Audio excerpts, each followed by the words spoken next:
Tonight from the Twin Cities in Minnesota, the Red Sox take another crack at their 50th win of 2018, and left-hander David Price is charged with that task. Hi, everybody. Thanks so much for being with us tonight. Great to have you. I'm Dave O'Brien, my partner Jerry Remy. Garen Austin coming your way in just a couple of moments. It would be the 9th win of the season tonight if Price gets it, Jerry, and lately he has been automatic. He really has, and last time out against the Seattle Mariners was very good in that game, and basically going at it with a couple of pitches, his fastball and his cut fastball in that game to pick up strikeouts. As you can see right there, a couple of fastballs. Now he'll go to the cutter away, cutter inside, pick up a strikeout that way. I mean, he's been outstanding. The Red Sox have as much confidence in him right now as they do as anybody in the rotation. The last 7 starts, the record is 6-0, 2.64 ERA. 47 strikeouts and 44 in the third. He's only walked 14, and opponents only hitting 205. So last night was a sale night. Tonight's a more pricey night in David Price, and he hopes to get it done for the Red Sox. And hoping for a little more offense because Sale was terrific last night. He did not get a win. He didn't lose the game, but David Price on the bump. He was hard at work yesterday. We caught him inside the dugout working away on the Minnesota Twins. It's the middle game of this 3-game series. The end of a long trip is in sight as well. Sox in Minnesota coming your way in just a moment.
Website for deals, buyatoyota.com. Dunkin' Donuts, America runs on Dunkin'. Lexus and the Lexus Strikes Out Hunger program by Geico. 15 minutes could save you 15% on car insurance. Valvoline Instant Oil Change, service you can see, experts you can trust. And by Southwest Airlines, low fares, no hidden fees. That's transparency. Red Sox and the Minnesota Twins. Sox right now at 5-3 on the road trip, 49-25 overall. And for more on tonight, let's toss it downstairs to Garen Austin. Hi, Obi. Well, David Price in his last 7 starts versus Minnesota is 6-0 with a 2.12 ERA. Price talked about the adjustments that he's made and the role that he's been on. A big problem for me in the times that I struggled this year. Just runners in scoring position, gave up, 4 2-out runs in Oakland that day. All the runs were with 2 outs. Same thing, my third outing against Tampa. Back at home, that was 2 run outs as well. So I've done a lot better with that. At this level, it definitely starts with pitching and defense. So that's 2 things that we feel really good about. And tonight, the Red Sox will look to be the first team in the majors with 50 wins this season. David Price is on the mound when we return. Dave O'Brien and Jerry Remy are on the call.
batting glove of Major League Baseball and the Red Sox. Digital Federal Credit Union. What can DCU save you? Sullivan Tire and Complete Auto Service. And by Southwest Airlines. Low fares, no hidden fees. That's transparency. Back in Minneapolis, game number 2. Red Sox falling last night, the 8th inning. That's where the ball game got away. Red Sox bullpen had some difficulty, one of the rare times lately. David Price has the baseball tonight. And a tall left-hander, 8-4, a 3.76 ERA, 6-0 in his last 7 starts. So everybody in that dugout feels awfully good when it's his turn. Yeah, I would agree, Dave. You know, the way he's pitching right now and the way that he's gone over the last 7 starts, so they feel very, very confident every time that David Price takes the mound. So it's up to the offense tonight to get him a few runs and see what happens. Sox right now trailing the Yankees by 1 full game. And they'll be opening up a 6-game homestand Friday. Seattle and then the Angels coming in. And they'll have one more road trip before the All-Star break. And we're already talking about the All-Star break. It's not that far away. Tonight is game number 75. Yankees on top by 1. However, the Red Sox do not have to go west again, and the Yankees do. The longest flight the Sox have in the second half of the season is Chicago. How about that? We'll take it. Red Sox lineup tonight brought to you by Toyota's official website for deals, buyatoyota.com. Mookie Betts trying to get the offense revved up. He's in right. Andrew Benintendi in left. Xander Bogaerts the shortstop, number 3 hitter. JD Martinez the DH this evening. Mitch Moreland at first base. He's hitting .276. Rafael Devers hit a home run last night. He's at third. Brock Holt at second. Christian Vasquez does the catching. Jackie Bradley in center field. And batting ninth. The Red Sox have scuffled to score on many of the games on this trip. And tonight, see what they can do with the right-hander Lance Lynn. He's 4-5 with a 4.98 ERA. Let's take a look at the Twins defense. They are 7th in the American League with 37 errors in 69 games. Eduardo Escobar at third base. A-Ray Adrianza at shortstop. I'm going to mess that one up 3 straight days. Brian Dozier at second base. And Logan Morrison, the first baseman, left to right. Eddie Rosario, Brian Lamar, and Max Kepler, and Mitch Garver doing the catching for Lynn. Now, if you just go A-Ray the rest of the way, I think I'm cool with that. I think he's gonna be A-Ray the rest of this game and tomorrow. Here are the umpires, brought to you by Toyota's website for deals, buyatoyota.com. Tom Woodring has the plate. Jeff Nelson's at first. Scott Barry at second. Carlos Torres, the umpire, at third. And we're available. This telecast can be heard in Spanish by selecting the SAP button on your TV remote. SAP presented by Toyota. Visit Copper2Toyota.com to see Toyota deals not seen on TV. Buenas noches, amigos. Looks like the weather's going to be fine. A lot of clouds today. And it'll be cloudy the rest of the evening, but no rain in that forecast. And it's 77 degrees, kind of balmy and a bit breezy. And Mookie Betts about to lead things off. 336, 18 homers for Mookie. Now Lance Lynn got off to a terrible start for the Twins. He was one of those guys that signed real late, one of those free agents that was left out there, and got off to a bad start, but recently has pitched much, much better for Minnesota. Mookie's seen him before. He's 3 for 5 with a home run off him. Strike one, and we're underway. Betts was on base 3 times last night. Didn't get a hit, but he was on 3 times, and nobody drove him in. Kind of a sour loss for the Red Sox, mainly because Chris Sale was just terrific again and could not get the win. Yeah, one that got away last night from the Red Sox. Looked like they had it in the win column. And a high pop up into right field along the line. Kepler, plenty of time to get there. That'll be the first out. Benintendi will be next.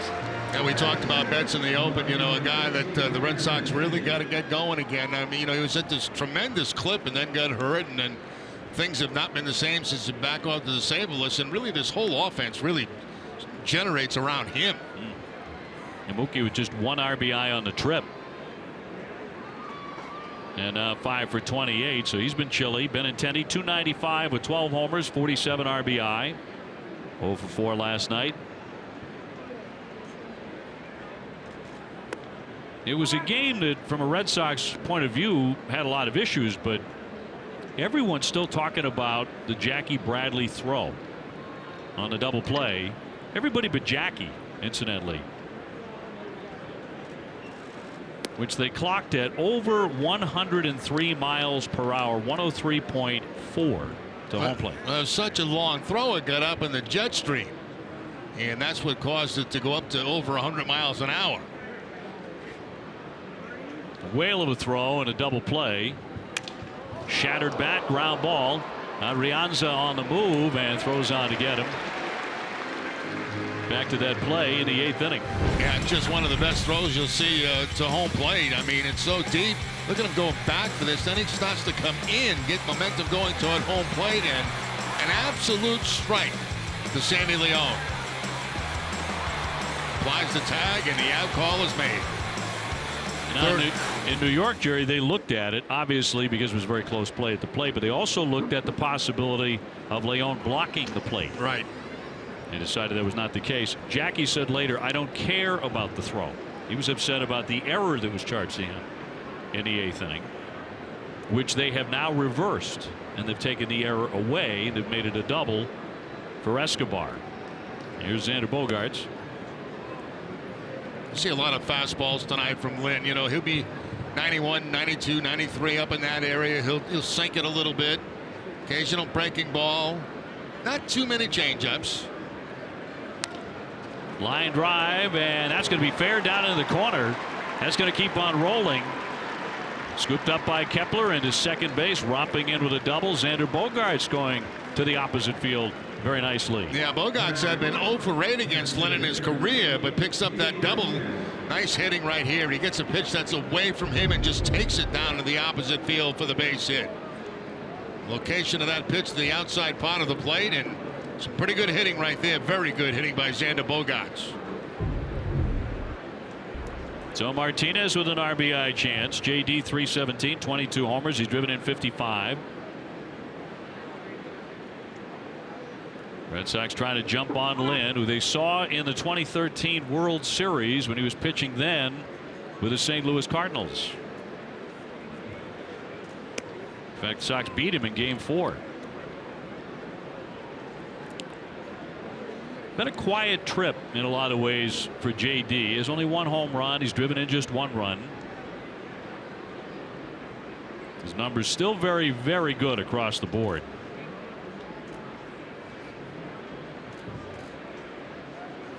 Bogaerts at second with 2 away. A strike.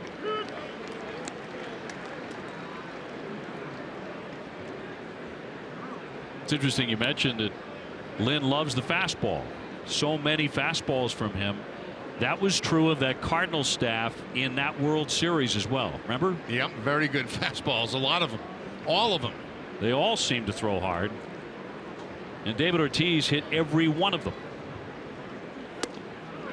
1-2. I think he's more effective with that pitch right there. The two-seam fastball that's about 93 miles an hour. It's got a lot of movement on it. Doesn't throw as hard as he once did. Had Tommy John surgery.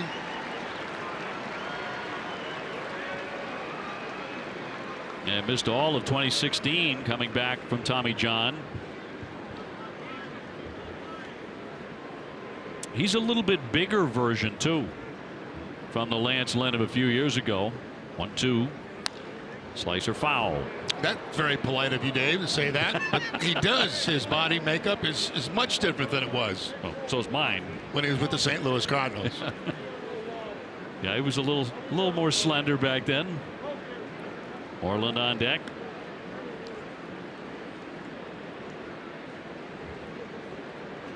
Sox trying to get to 6-3 on the trip. Can do that with a victory here tonight. And the series closes out tomorrow afternoon. It's going to be a noon start here. 2-2.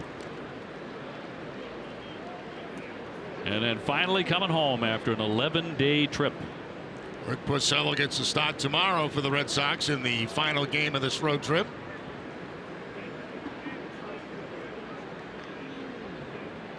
JD just 2 out of 11 lifetime against Lynn.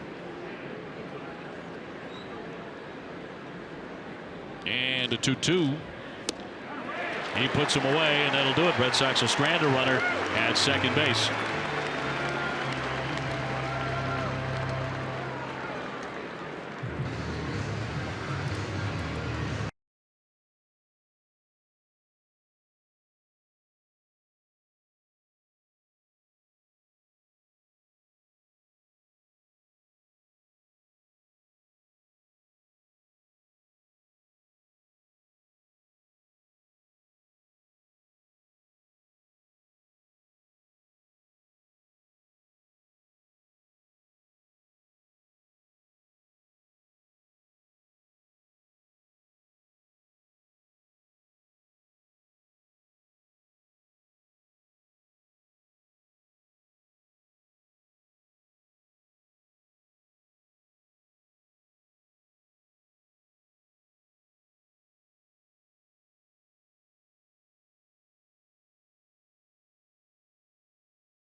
Rosario is in left, Escobar at third, Dozier at second base, Morrison at first, Adrianza at short, Kepler in right, Garver doing the catching, and Lamar in center field, the number 9 man.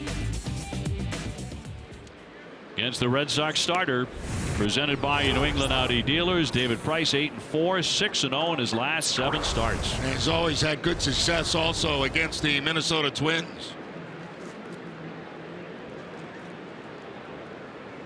Grossman, 234, a couple of home runs.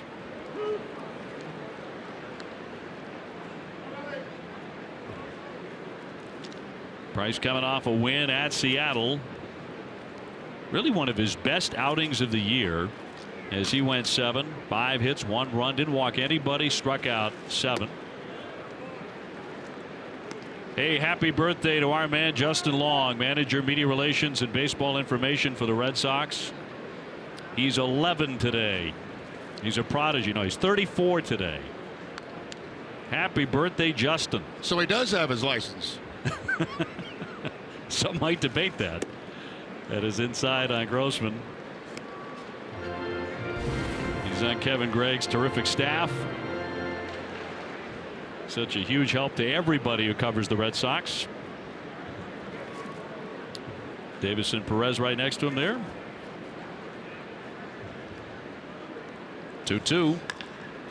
Socked into left. That's well hit. Benintendi backing up on the run. Turning now. And that ball gets out of here. It's off into the bullpen.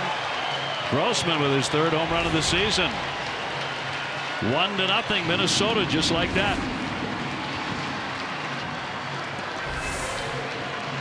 Looked to be a cut fastball from Price that was down and in. It is the cutter that was inside, and you can see that pitch number 5 in a pretty good spot right there for Grossman to hit.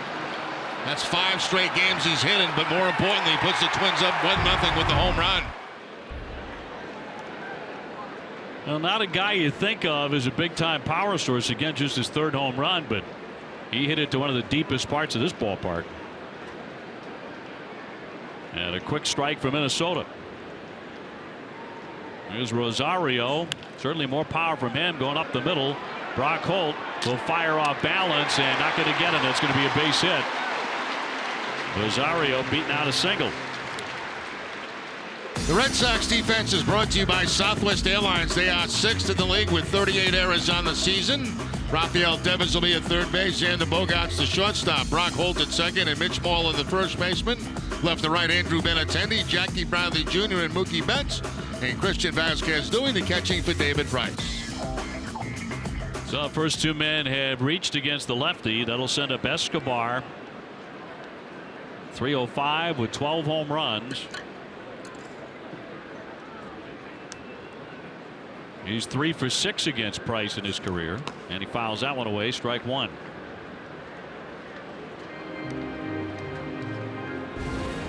So Escobar was credited with 2 doubles last night. Now has 32 to lead the major leagues. After the game, his 8th inning single and error on Jackie Bradley was changed to a double all the way. They took the error away from Jackie. And a big push here in Minnesota to try to get him to the All-Star game. It leads the majors in extra base hits. Got 45 of them.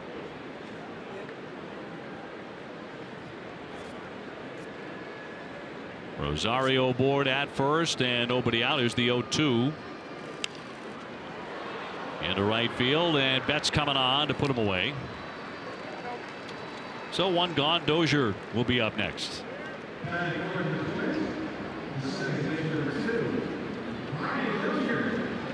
Dozier has really been skidding, down to 217 now.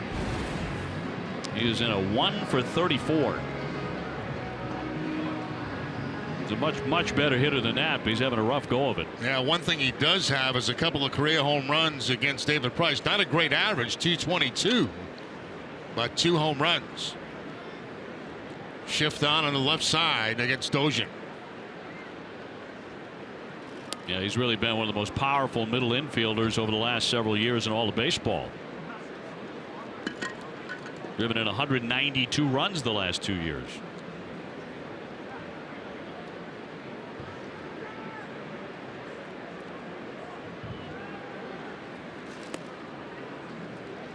Two and nothing. Back-to-back changeups to start off Dozier from Price. 1 away, 1 low. Logan Morrison on deck, formerly of Tampa Bay. He's another guy struggling with the bat for the Twins.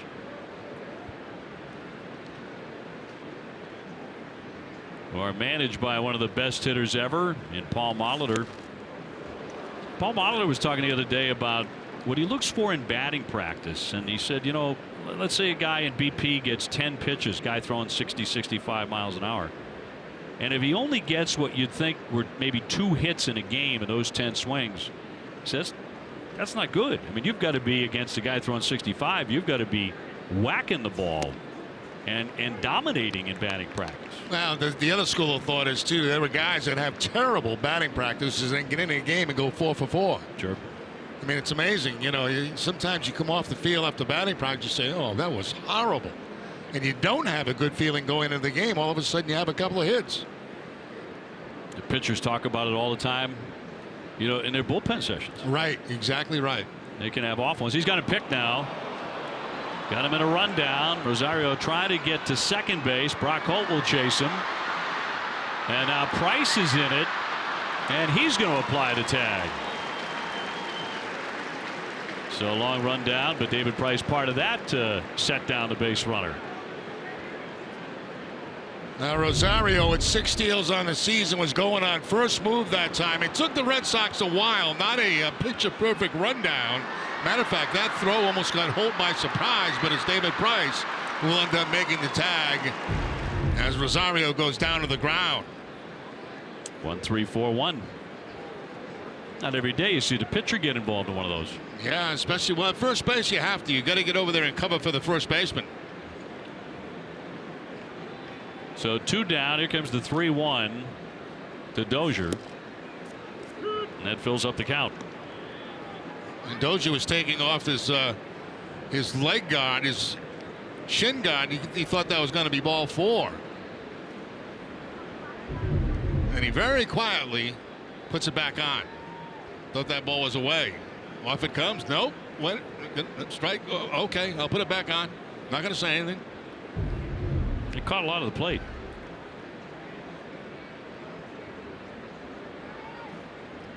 And the 3-2. And struck him out. So Price allows a home run in the inning, and that's it in the end.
Go to the top of the second inning. Jerry Remy, Dave O'Brien, Aaron Austin from Minnesota.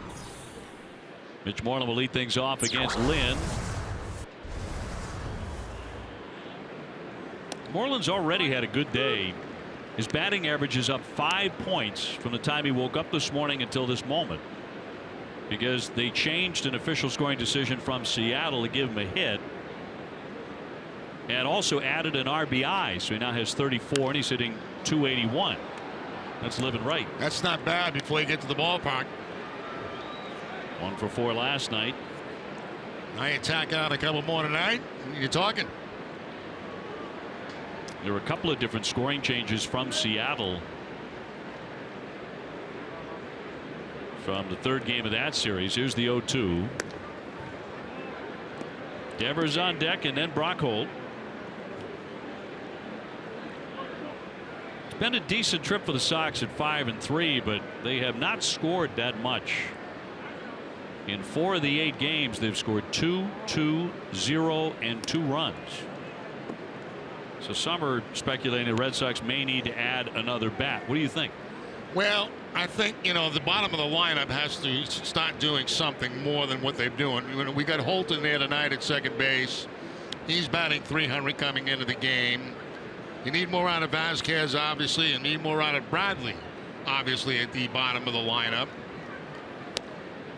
It's hard to figure which direction they're going to go in, because it's going to be expensive no matter which way they go. And do they add another bat to the bottom of the lineup? I think a lot of that depends on Pedroia. Or do they add somebody in the bullpen?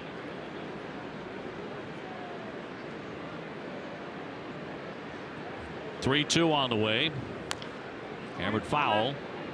I think it's a great point about Dustin Pedroia, because you don't know, right? If you did know, that would be one thing. Right.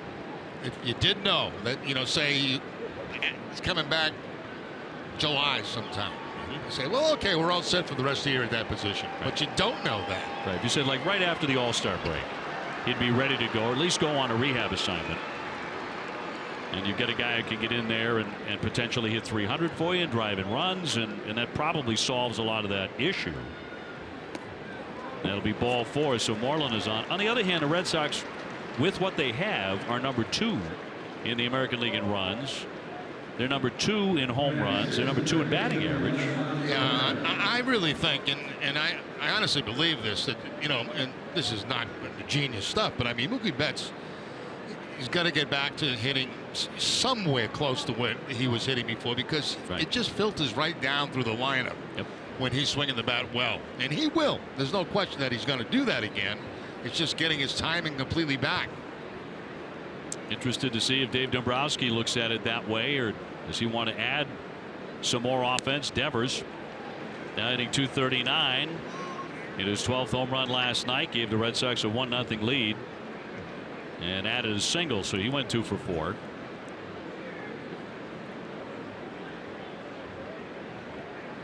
Moreland with a lead-off walk, and popped him up. Racing in, Morrison says he has it near their dugout. And Devers gone. 1 away. The Red Sox and Mariners will meet again this weekend. 3-game series at Fenway. Get your tickets right now at redsox.com/tickets. They've got a 3-0 lead on the Yankees in the 4th inning right now.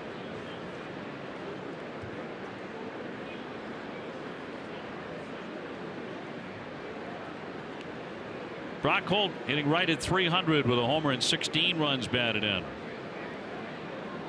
His last 35 games, he's hitting .337.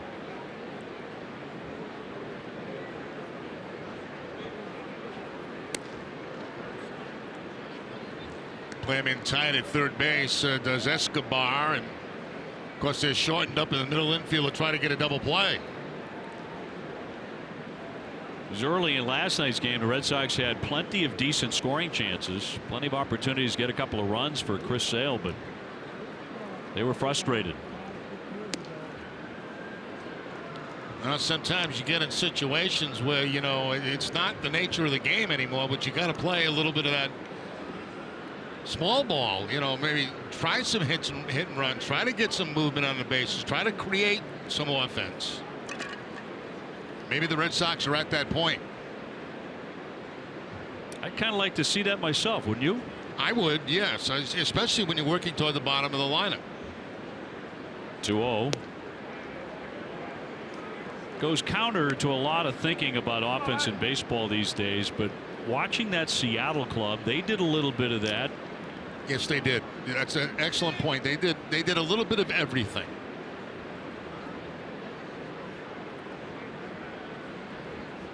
Moreland with a short lead and the 3-0. Cross for a called strike. That might not be a bad time to get Moreland going at first base, you know, on the 3-1 count. We'll see.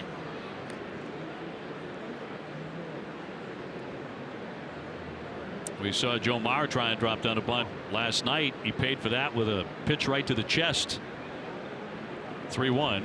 Runner holding, and that's going to be ball 4. So Lynn spraying it all over the place here.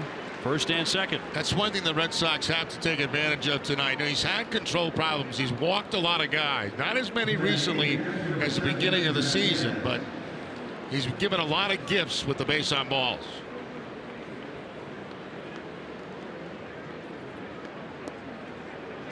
Vasquez will be in next. 215, 2 homers, 10 runs batted in for Christian, but 10 for his last 28, which is a .357 pace. So as of late, making better contact.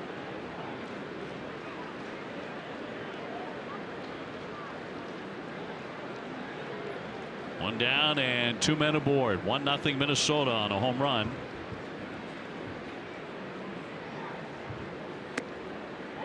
And that'll be ball 1.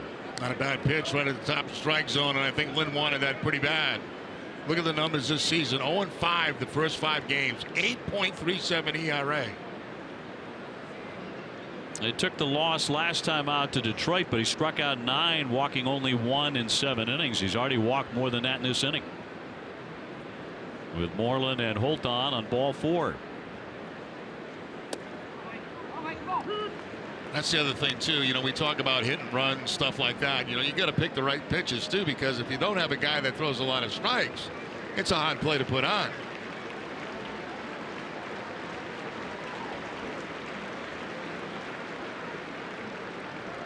Sox looking for an early big hit in Minneapolis and Target Field. A blooper over first, racing Morrison. He's going to get there. He caught it in fair territory as the runners get back to first and second. Not enough on the swing by Vasquez, so they're 2 down. Morrison got a very good jump on that too to get back and make the catch on it. Just a little bloop. It looked like it may make its way over his head, but you can see how far he's going to go for this, and he's able to make the catch.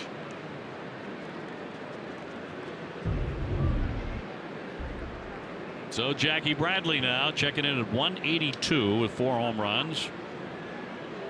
0 for 3 last night. Made that brilliant throw, which many of the Twins broadcasters felt was the best throw they had ever seen last night. Turning it into a double play. It was the 3rd hardest throw in the StatCast era since 2015. 103.4 miles an hour coming in. That's across for strike.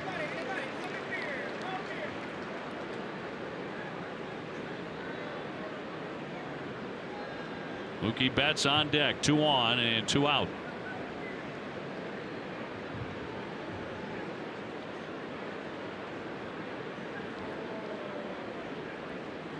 And Lynn with the 0-1.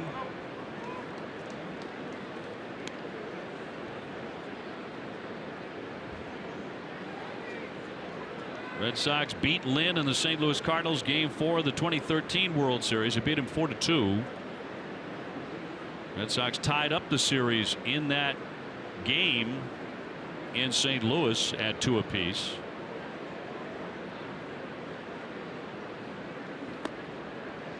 Two and 1.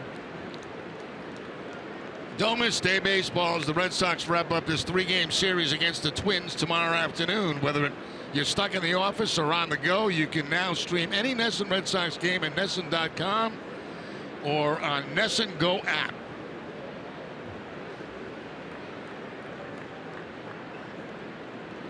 That World Series game very memorable for the David Ortiz in the dugout speech, you may remember. Johnny Gomes hit a 3-run homer. And Koji ended the game by picking off Colton Wong at first base. That had never been forget done. that. Yes. That was a first in World Series history. Little ground ball foul off third makes the count 2-2 on Jackie. Sox trying to capitalize on a couple of walks here by Lance Lynn.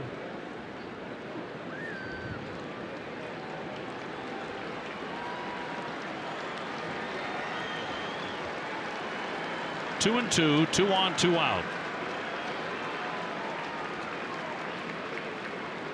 Jackie 3 out of 28 on the road trip.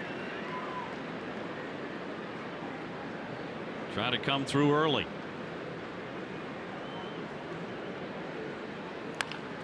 Ground ball to first. A spinning play by Morrison. The flip going to be close, and it's off the glove. Here comes a run. Moreland in to score. So the Twins can't make the play at first base, and the Red Sox capitalize to tie it. Oh yeah, the Red Sox get a nice gift here. It looked like a high flip from Logan Morrison to Lynn, who's covering first base. There it is. Actually, that's one that could have been handled by Lynn as he runs into Jackie Bradley Jr. after the play. It was high, but it could have been handled. I would have to say E1 on that, but we'll see what the official scorer thinks. They're going to charge the first baseman with the error. And the Red Sox get in a tying run. Brock Holt scurrying down to third. So they're on the corners. A 1-1 game, and Betts is at the plate. 0 for 1 tonight.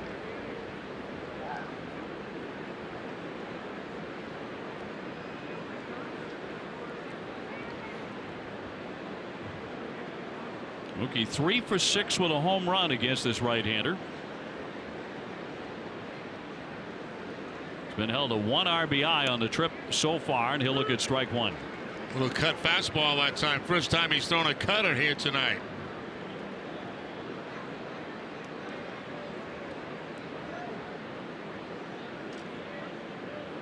Mitch Moreland coming home on the misplay at first base. So Sox have scored without the benefit of a hit in the inning. That one almost got away from Garver. That's a pretty good play by Garver to be able to get up and get that fastball before it rides up over his head. Of course, there's so much little foul territory back there. There's no guarantee that Holt would have scored from third base. Yeah, it can really ricochet off that limestone back there. Get back to the plate in a hurry. Here's the 1-1.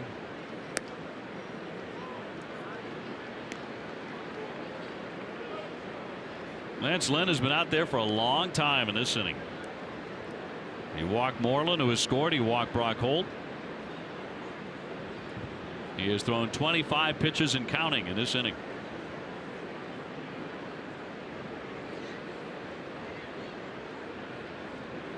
Betts trying to jump him. 2-2. Had a pretty good pitch to do it on too. Fastball that was just above the belt that time, but the foul tip by Mookie Betts. Mookie 5 for 28 on the trip.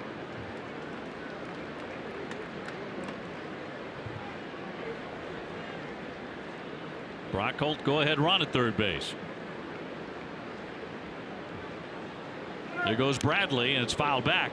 So Jackie was in motion as the fastball is flicked foul. It's winning Wednesday, and if the Red Sox win tonight, Plain Ridge Park Casino donates $777 to the Relay for Life of North Attleboro.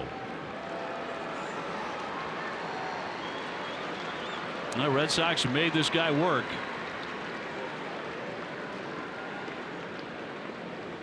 Two and two on Betts.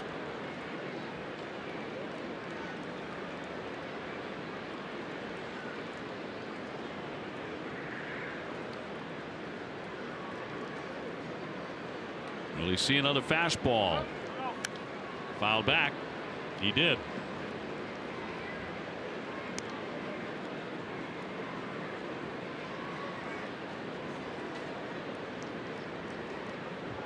Benintendi would hit next.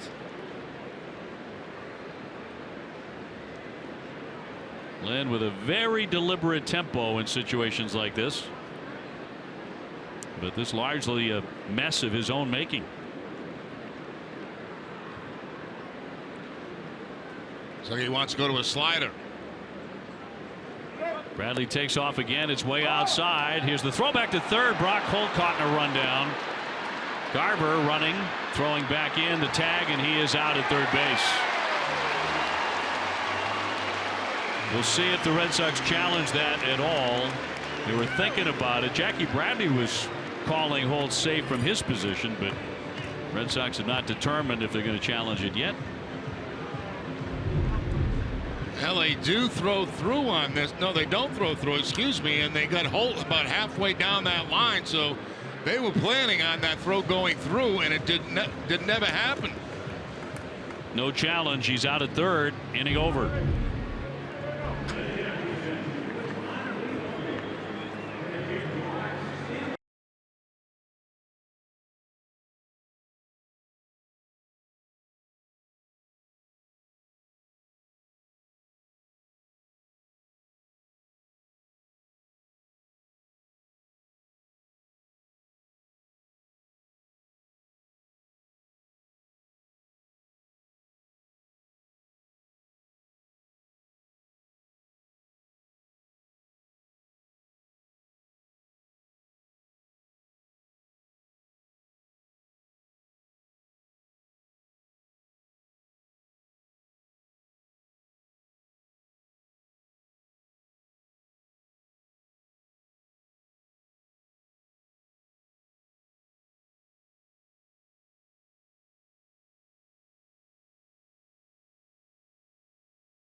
When hip and knee pain force you to sit out, visit joint replacement experts at Beth Israel Deaconess Medical Center. Visit bidmc.org. Sox and Twins 1-1 to the bottom of the second inning. Logan Morrison leading things off, getting just 191, 7 home runs. They're expecting a lot more when they signed him late spring training back on February 28th to a 1-year deal. But it's been rough going for him in Minnesota. They had a big home run year last year in Tampa Bay. Hit 38 last year. Twins were hoping for more of that. Now the Red Sox get kind of outthought a little bit on that double steal attempt. You know, the runner at third base has to kind of wait to see if that catcher throws through, and he never really made any indication that he was going to throw through. And Brock Holt was way down that line at third base, so he had an easy play there of going to get him at third. Now there goes a caught stealing, 2-5, 2-6.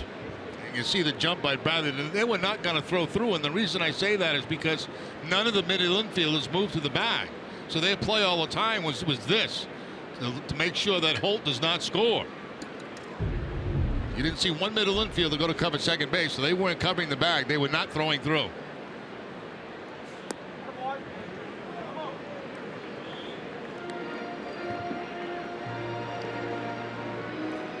Morrison 2 for 15 career against Price. Adrianza and then Kepler to follow.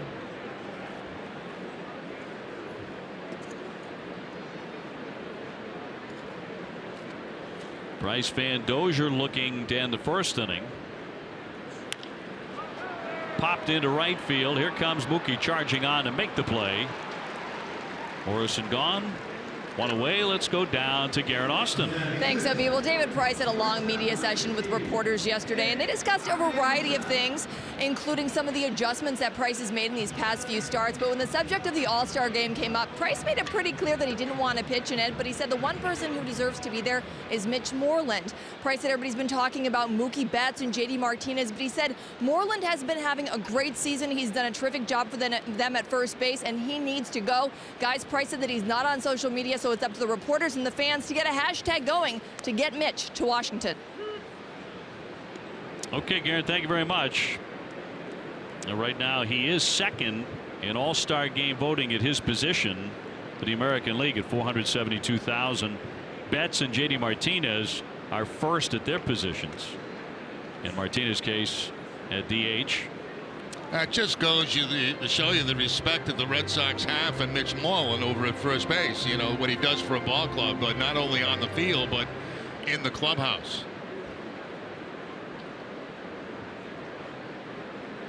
Ray Adrianza, the shortstop, 253 with 3 home runs. And rolls that one foul. Out in front of a changeup that time by David Price. More changeups already in this game than I think he threw in his last start against Seattle. Hardly any in that game. One of the things he talked to Garrett about, some of those comments, he said he's done a much better job in not allowing runs with 2 down. That's burned him a couple of times this year. That was earlier in the season. Bearing down and getting that third out has been a big reason for his success. 6-0 in his last 7.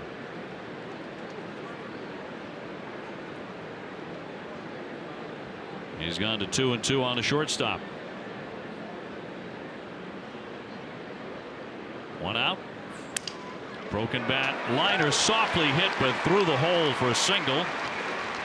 And the third hit tonight for Minnesota. A-Ray picks up a base hit there. Kind of sounded like a broken bat base hit, and runs his streak now to 6 games. Fastball was inside, got in on him, and this really kind of tied him up, but he's able to shoot it into left field for the hit. Ace Ticket is Boston's trusted source for tickets to all Red Sox games and concerts at Fenway. The prices and service better than you can imagine.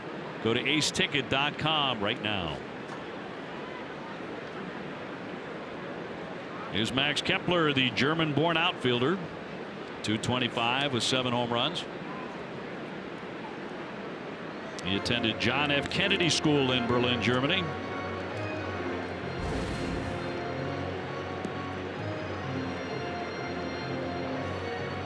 but he was in the United States by his junior year, and he went to Fort Myers South High in Fort Myers, Florida.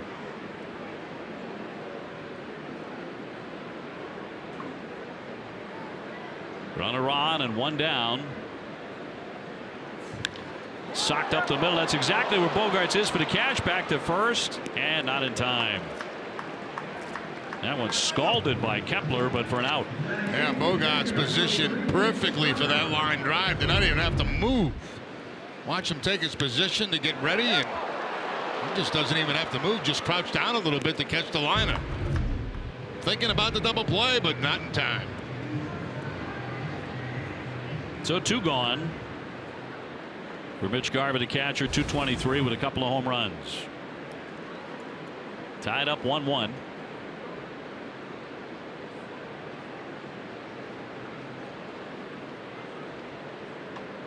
These two clubs have been playing against each other since 1961.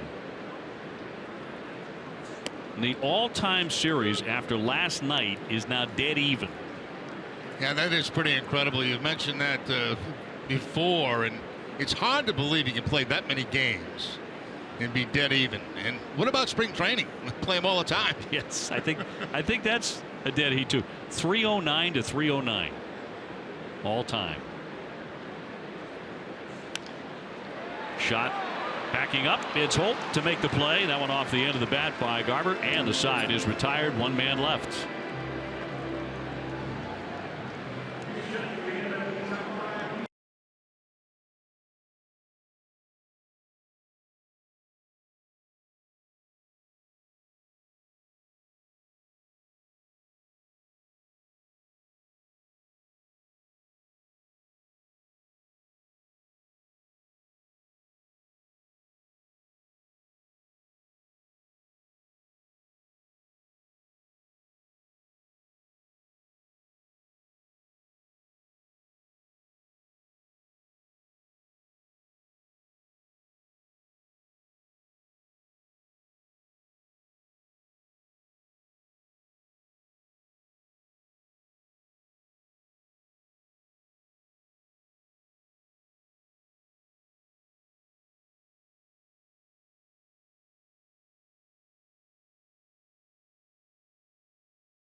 Don't miss Friday Night Fenway, presented by Budweiser. TC has an exclusive interview with Alex Cora. Budweiser, legendary lager for legendary moments. TC gets all the big stars. Emmy Award winner. Do it all. Baseball, hockey, basketball. And did I mention the Emmy? Mookie Betts 0 for 1. He was at the plate when Brock Holt was cut down to third base, caught stealing to end the second inning. Seattle's opened up a 5-0 lead on the Yankees in the 5th inning. This one tied up 1-1.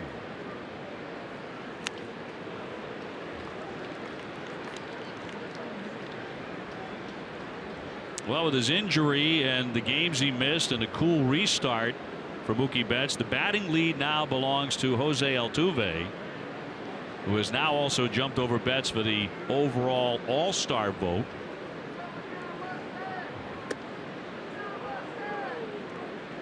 And Mike Trout has passed him in total bases, runs, on base percentage. Now, Mike Trout's been on fire.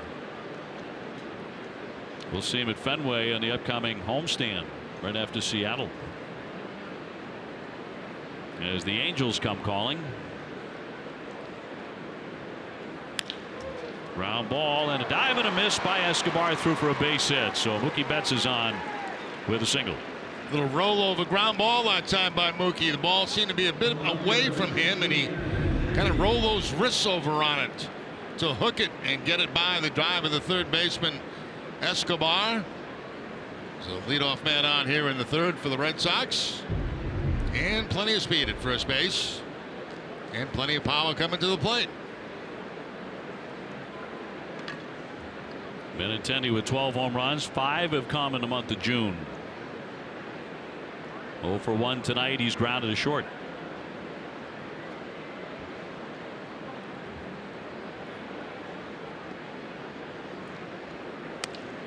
Mookie Betts with 14 stolen bases.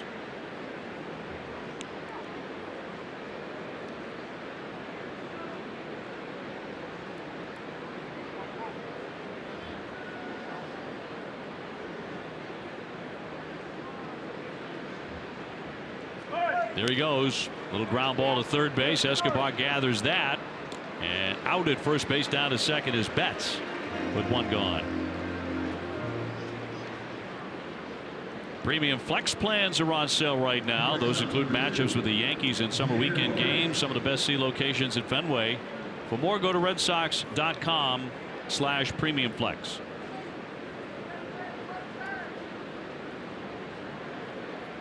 So a man at second for Xander Bogaerts, who doubled down the right field line in the first inning.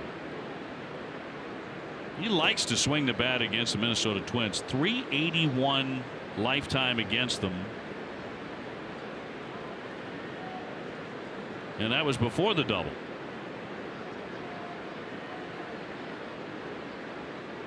He's had a pretty good trip. 3 homers, 7 runs batted in.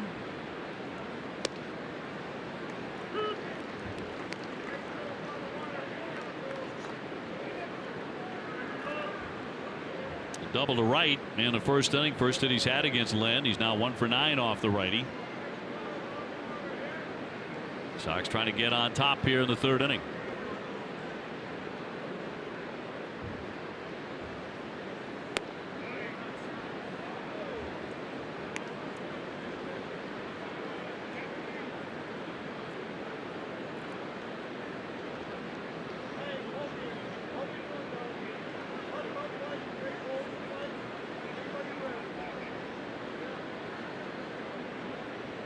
JD Martinez on deck.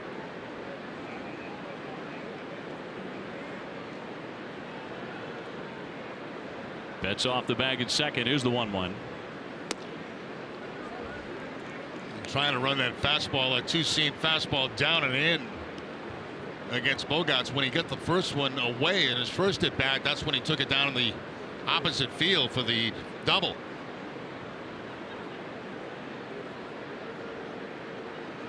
Bogaerts 41 RBIs. He's done good work with runners in scoring position.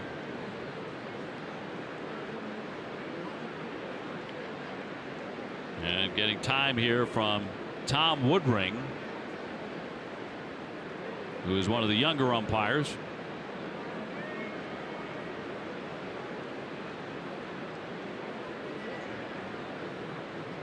Jeff Nelson, the crew chief tonight. Scott Barry and Carlos Torres also on the crew.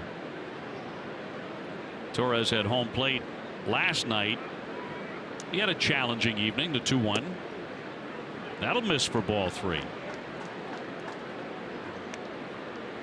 Wasn't not too happy with that call. He thought he had the bottom of the strike zone with that last fastball. It certainly wasn't outside.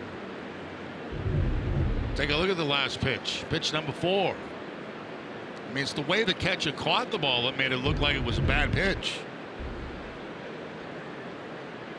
Of course, he walks a lot of guys. Yeah, he doesn't get the benefit of the doubt, does he? Sure doesn't. 3-1. Knocked foul. Off into the stands. That's one that Xander would like to have back. A fastball right down the middle of the plate. How long do those stay with you? Until the next pitch starts to come in. You got to have a quick memory, but you better forget quick. You know, you really get upset when you miss a cookie like that. So 3-2.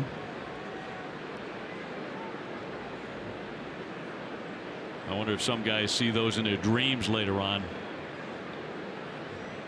One's down the heart. Payoff pitch and a chopper to third. Escobar gloves it. Betts holding. Got him at first. 2 gone. Martinez next. Lexus has developed a strikeout hunger program in partnership with Nesson and the Greater Boston Food Bank. You can visit your Boston area Lexus dealer from now through the end of the month and donate non-perishable food items. You can also enter for a chance to win a Nesson VIP experience. For more information, visit Nesson.com/Lexus. I can tell you there are at-bats that players can remember years after they finish playing. Just certain at-bats.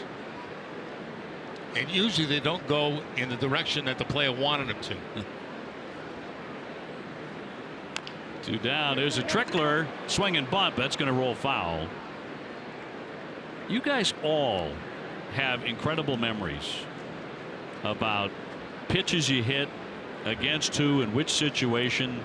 You know, what kind of throw the outfielder made, how hot it was, who was the next reliever in. It's incredible how long you remember these things. Yeah, some guys are better than others. You know, the one that I remember the most is I had a battle with Dave Stewart, and he just kept feeding me fastballs away, splitters away.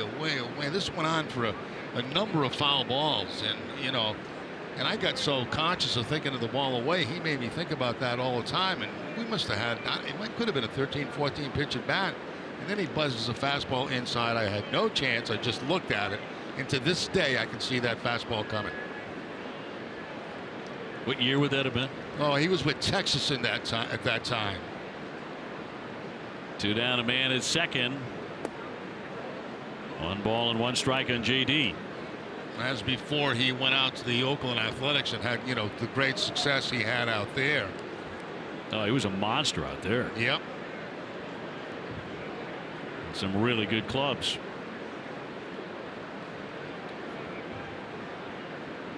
.55 RBI for JD Martinez, looking for number 56 right now. Betts the runner at second. And he lets it go downstairs. That just missed. It's funny, a lot of players I talk to, when they think about the past, they think about a lot of the bad things that happened to them. It's strange.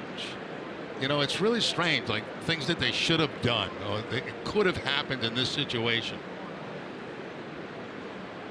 I think that's because the game is built on failure. And it basically is. Yeah, it's the hardest game to play. 2-1. Now 3 balls, 1 strike.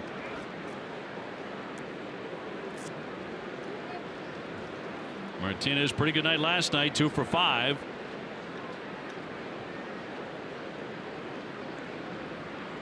Leading the American League in runs batted in. He and Mookie Betts have been a little cool on the trip. Trying to heat up again. He was looking to go downtown. 3-2. That's the hottest fastball that Lynn's thrown tonight. 95 miles an hour on the inside part of the plate.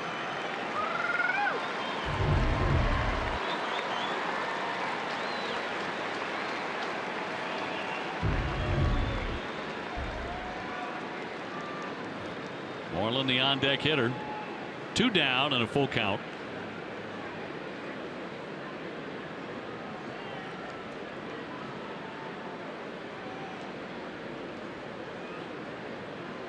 And Lynn will finally deliver, and that one knocked foul out of play to the right. CVS Health is investing $50 million over 5 years to extend their commitment to helping people lead tobacco-free lives. You can learn more at cvshealth.com/be-the-first.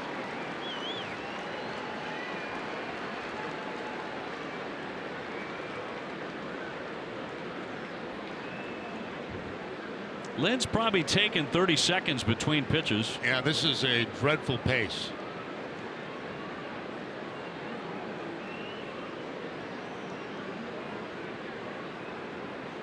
Betts off the bag at second.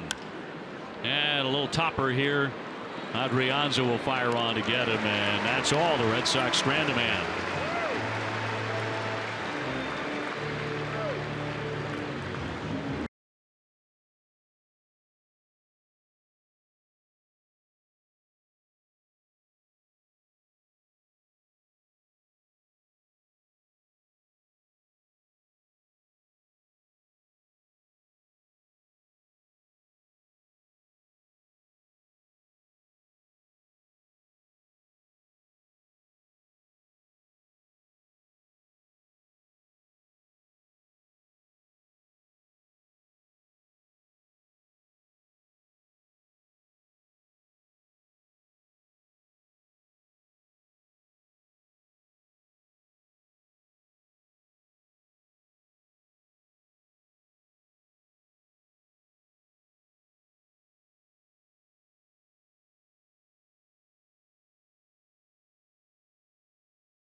First 3,000 fans arriving at McCoy Stadium receive a replica Pedro Martinez number 45 jersey. Compliments of Nesson, Dunkin' Donuts, and Supercuts.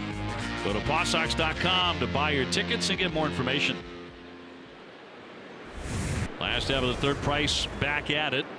You'll get Lamar, Grossman, and Rosario in this inning. Another changeup by Price again. You know, many more early in this ball game against the Twins than last time out against the Mariners. Lamar 247, no home runs. Their one run on a Grossman homer in the first inning.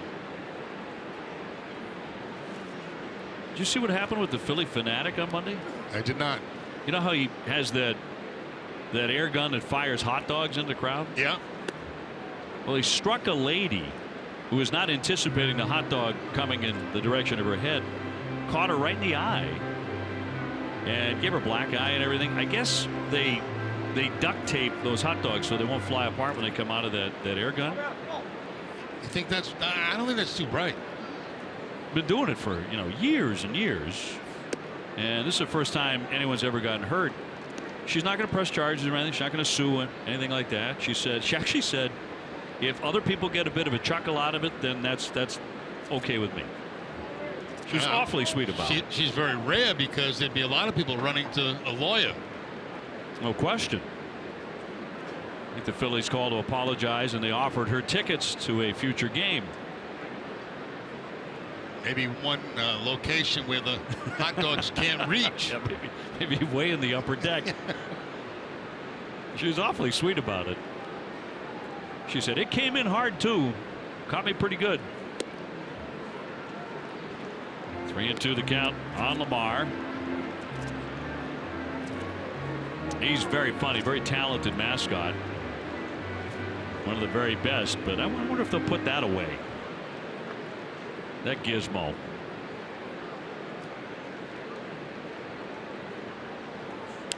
Three-two and a high fly ball into right field, moving over Mookie Betts there for the catch. One away in the third. It's a whole new ball game with RBI Baseball 18. You can pick up a copy now. Try out the all-new franchise mode. Learn more at RBIGame.com. Rated E for everyone.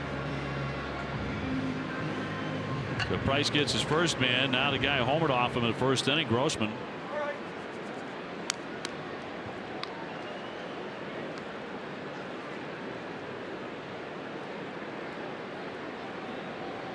with Rosario on deck. No Mauer tonight. Joe Mauer out of the lineup. High fly left center. Benintendi to make the catch. 2 up and 2 down. That's another pitch we didn't see very much of in the last outing. The curveball from David Price.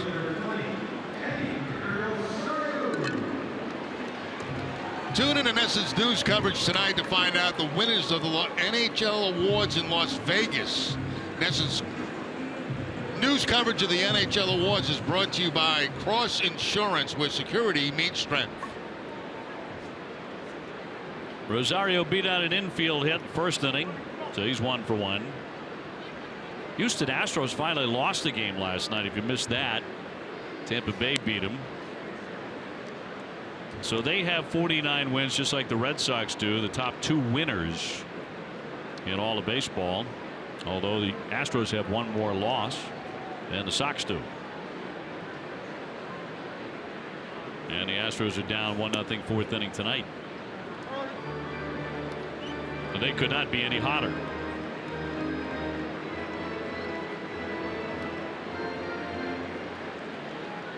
The Astros have kind of done almost exactly actually what the Red Sox have done. They've dominated their division. They're 25-10 against the AL West. Sox are 28-10 against the AL East.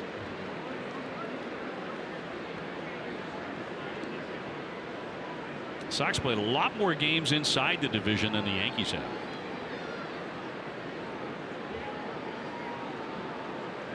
Two-1 to Rosario. A strike, 2-2.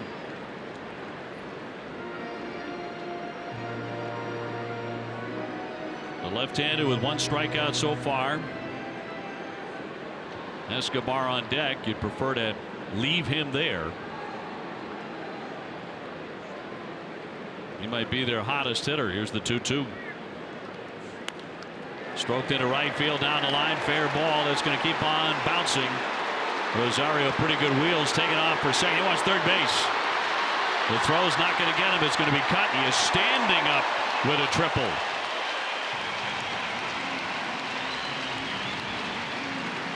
His second of the season.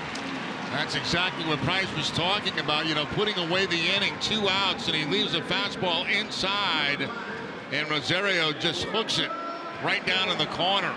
And it takes a long time for this ball to get out of that corner, and it looks, you know, he's looking now and he goes, I know I got an easy triple. Standing up all the way into third base. And that's a line that is almost never said. An easy triple. Yeah, an easy triple, a stand-up triple. Certainly was. So he's 2 for 2. That means Escobar will bat in the inning. He's 0 for 1, a fly to right.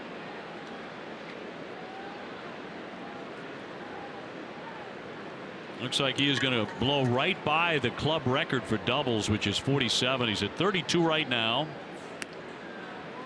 He said after last night, he said, every time I hit the ball in the air, I expect to have a double. I guess when you hit that many, every time you make contact, you expect to have a double.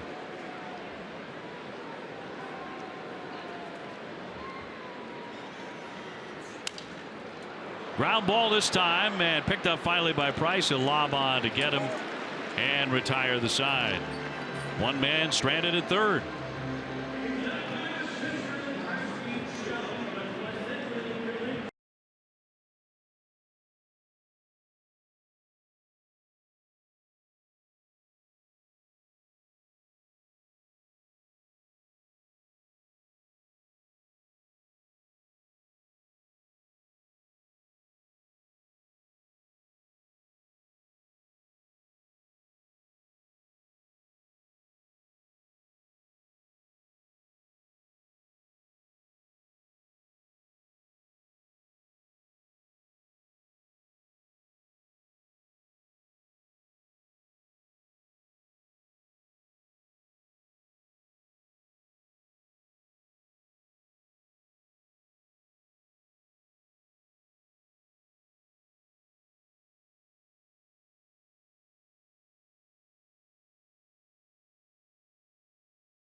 Tomorrow right here on Nesson as the Paw Sox take on the Buffalo Bisons at McCoy Stadium tomorrow night.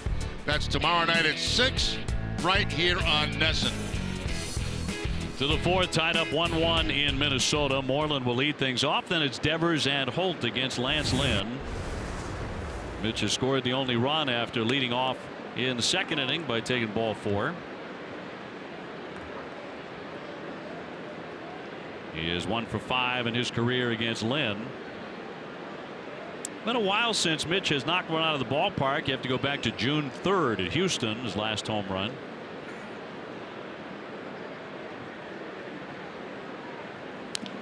And he rolls that one foul, 1-1. Big shift put on the right side, as they generally always do for Mitch Moreland. And sometimes they shade him to the opposite field in the outfield, but this time they're pretty much straight up. Moreland has swung the bat well against Minnesota in his career, particularly well the last 13 games he's faced them. Here's another base hit, 372 against the Twins in the last 13 games. So leadoff man is on. Casey standing by, back in the studio. Let's find out what Casey is working on a social stretch. We're going to Vegas. Well, at least a pair of Bruins are there for tonight's NHL awards. Patrice Bergeron's a Selke finalist for the record 7th consecutive year and could take home his 5th award. Unfortunately, he did drop that to LA's Anze Kopitar. Bruce Cassidy is in the running, though, for the Jack Adams Coach of the Year award. Their lovely wives by their sides. I love that. We'll have complete coverage after tonight's Sox game on Nesson Sports Today. Guys. From Vegas. Thanks, Casey. Appreciate that. Moreland with a leadoff base hit brings up Devers, who popped up the first time up. Red Sox now 3 hits.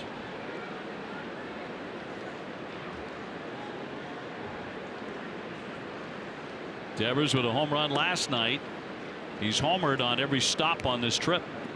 You know, that pitch to Moreland that he got a base hit on, that was a changeup, and I can tell you that Lance Lynn really slowed up his delivery to throw that changeup. It was kind of obvious that he was going with something off speed.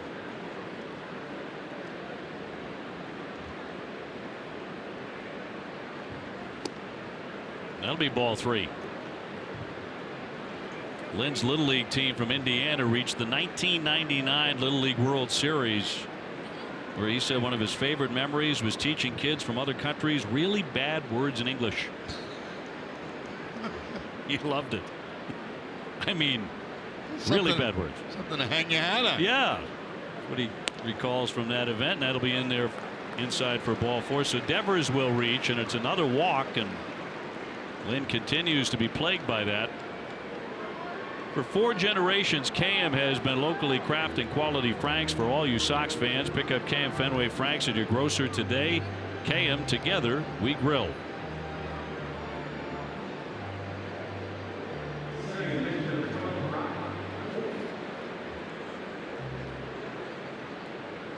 So a couple of men on and nobody out. Lynn has now walked 3 men. 1 is scored. And Brock was one of them in the second inning, who took ball 4. Red Sox have been patient with him.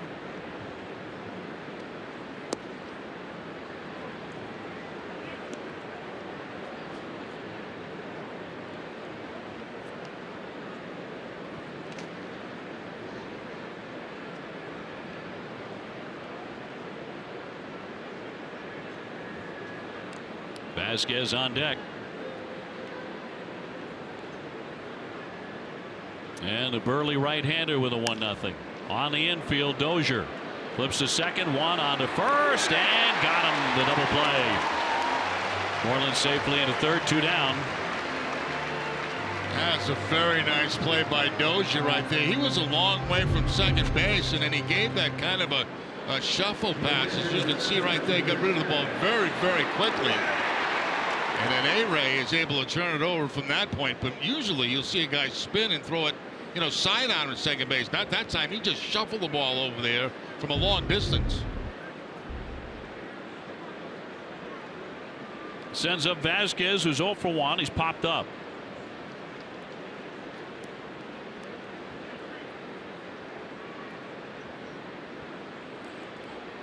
Moreland at third. We've mentioned a couple of times there's so little room between home plate and the backstop here. It'd be very tough for someone like Moreland to score on a wild pitch or a pass ball. Tough for just about anybody. Foul away, strike one.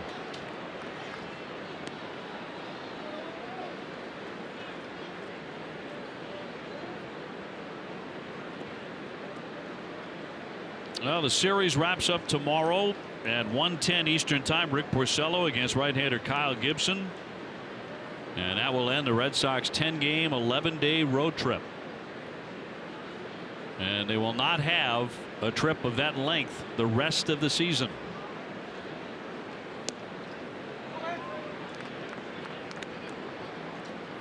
How about the next trip we're going on? We're on vacation.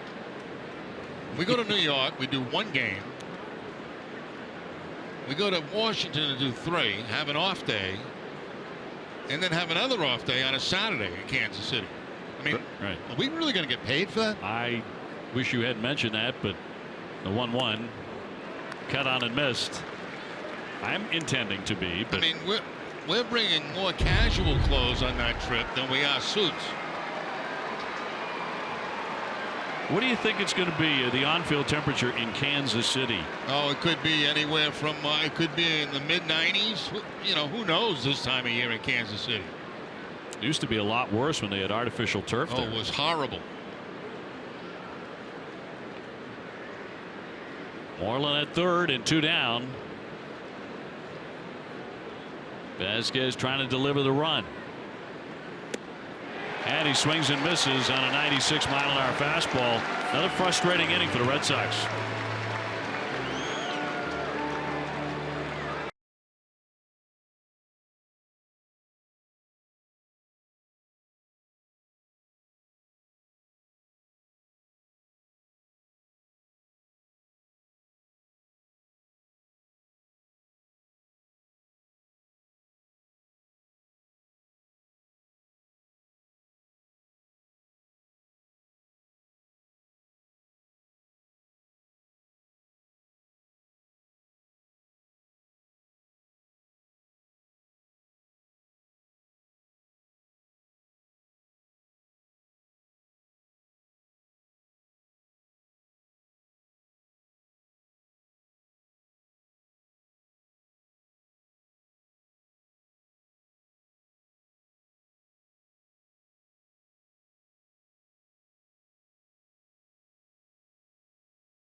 You really got to sell it.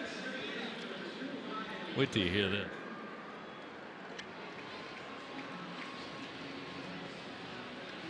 Hey, boxing fans, Saturday, June 30th is the Slugfest at the Sun. Witness Joe the Beast Smith Jr.'s epic return to the ring. Plus, see Providence own Kaylee Reese. For tickets, go to starboxing.com. Come see the Beast. Oh, I love how you do that read. It's my favorite one. It sounds so gritty and boxer-like. As Dozier leads it off, struck out looking in the first inning. Our own Dan Aspen will be directing that event. He directs some Red Sox telecasts. He produces some. I'm not sure what he does when he's in the truck the other times, but he's really good at it. He might be in the ring against the Beast. The 0-1 will miss inside, but he ought to take you along as the ring announcer because this is a burgeoning career for you. When is that? I don't know. You read the promo. June 30th, I think. June 30? Let Let me check my schedule. I think I know the answer to this one in advance. That'll be outside at a count 2-1. Is this something I wouldn't mind seeing? I wouldn't mind seeing the slugfest. We're on June 30th, right? Where are we? Are we in New York? No, we're in New York, but it's an off day. Hey, you've got an opening. You and the Beast. I can't wait. Morrison on deck, tied up 1-1. Tried to hold up, and he went. 2-2. Price has been outstanding on the road. 3-0 in his last 4 road starts, a 2.59 ERA. Some of his very best performances have been on the road, including the last one in Seattle. 3-man overshift on the left. Tried the cutter that time to the outside part of the plate, but missed quite a bit out there away from Dozier. He was really fighting it. 1 for his last 35. It's a nasty skid for a very good ball player.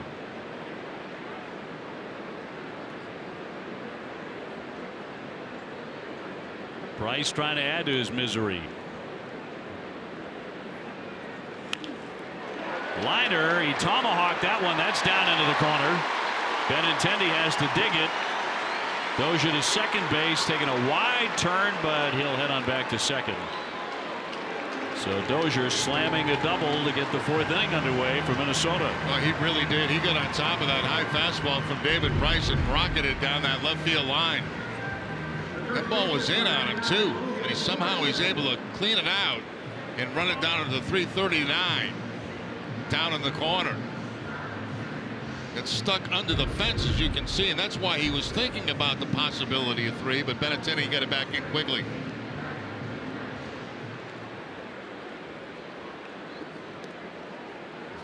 So Morrison now 0 for 1. He's flied to right. 2 for 16 lifetime against Price. Twins now with 5 hits, including a double, a triple, and a homer.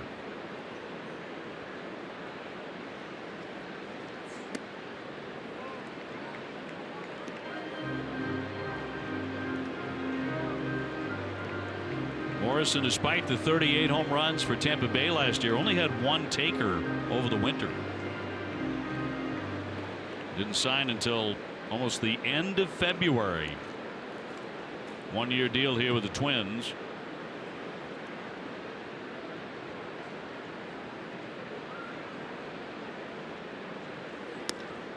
Drilled in there for a strike at 93. There are a lot of guys out there when spring training started that had not been signed to clubs, and some were surprises, some were not, you know, but they were being very picky and choosy who they were going to take and who they were going to give a few bucks to. JD Martinez on that list.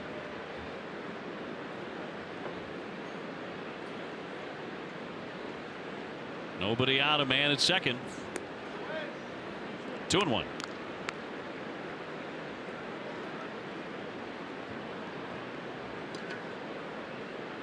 So far, just 7 home runs for the first baseman. Dozier the runner.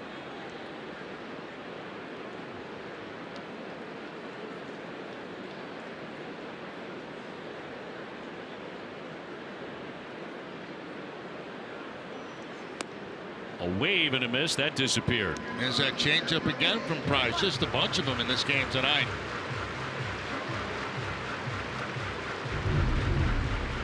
Keeps the changeup down in the zone, right at the bottom of the strike zone, and out in front of it is Logan Morrison.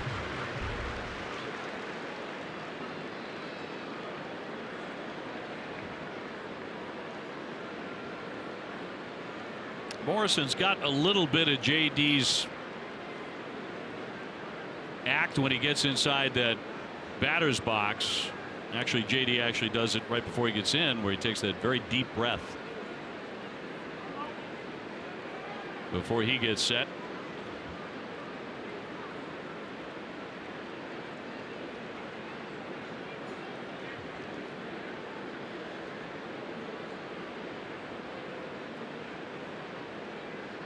Two balls, two strikes, runner at second, and he left it wide. Red Sox hosting Seattle again at Fenway this weekend. Great seats still available. RedSox.com/tickets to get yours right now. And Vasquez heading out for a quick conversation here on the 3-2 pitch.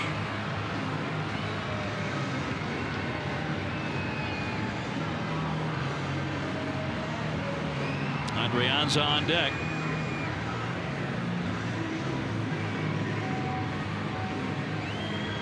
Red Sox in the shift with Brock Holt, shallow right field.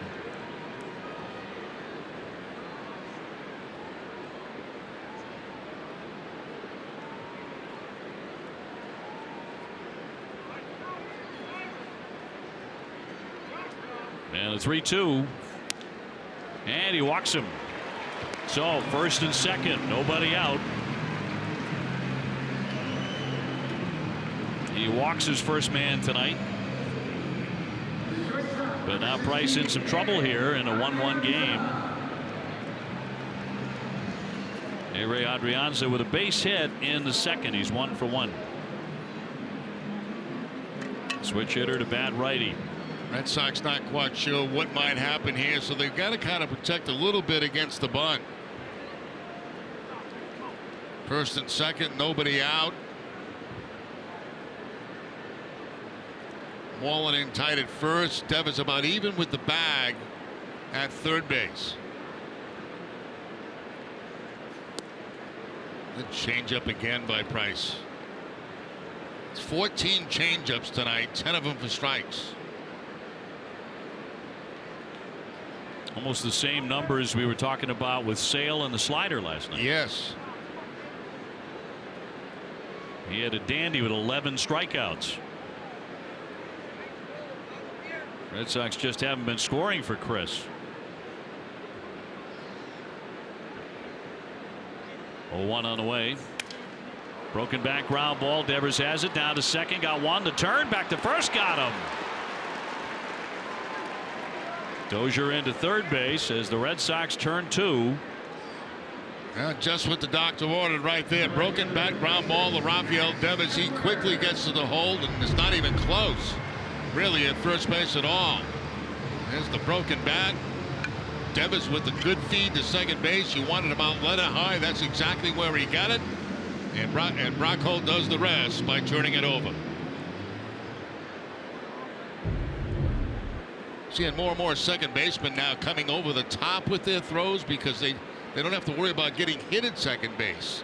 So instead of those sidearm throws that you saw a lot in the past, because guys are trying to get out of the way, a lot of guys are throwing overhand now to first base. Kepler 0 for 1. He's lined to short. Bogaerts was playing practically up the middle on that line drive in the second inning, and he's there again.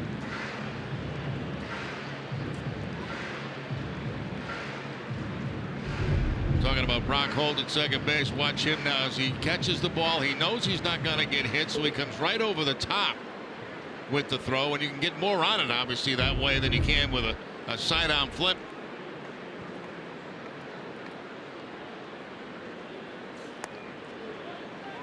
A ball and a strike on Kepler. Both of his parents were ballet dancers in Germany. He got a tennis scholarship there.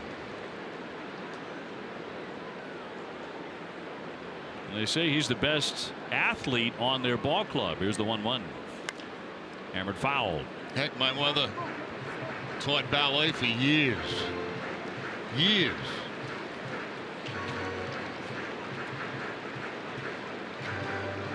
To you as well? Yeah, she gave me a few moves. Yeah. Do you think it helped you as a second baseman? No, I think tap dancing did. Tap dancing? Yeah, I really do. I think it quickened my feet up.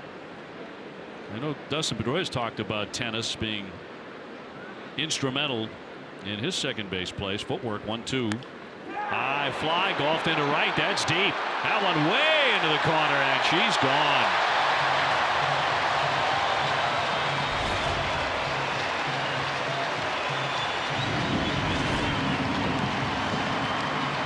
Kepler with his 8th home run of the season, a 2-run shot here to make it 3-1. Well, that's twice done. He's hit the ball hard. That one line drive to Bogarts, and now the home run. Well, that's an inside fastball or inside changeup, but quickly turned around by Kepler. So home runs doing the damage tonight for the Minnesota Twins. Grossman got one in the 1st inning. Kepler here in the 4th inning.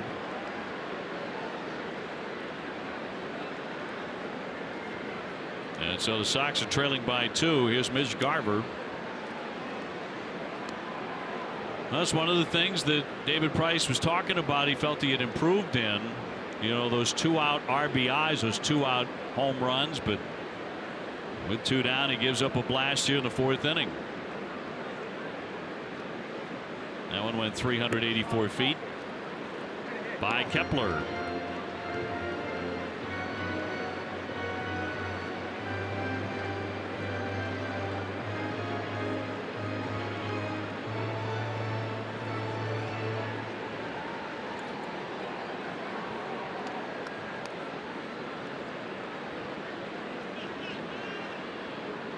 And a 2-0 to Garver. Lifted into right, not deep. Mookie Betts in, and he'll make that catch, but Kepler connects, and it's 3-1 Minnesota.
Get up to date on all the latest news from the NHL awards and the upcoming NHL draft. Don't miss Bruins Face-Off live tomorrow night at 6 after Red Sox final. It's brought to you by Toyota's website for deals, buyatoyota.com. Kepler driving a 2-run homer has just put Minnesota in the lead 3-1. We're on to the 5th inning. It'll be Bradley, Betts, Benintendi against Lance Lynn, who's been dancing on a high wire a little bit. He's allowed only 3 hits, but he's also walked 3. Jackie Bradley reached on an error first time up, bluffing a bunt. He'll take ball 1. You know, that home run that Price gave up, that's 8 he's given up this year. 4 have come with 2 outs in the inning.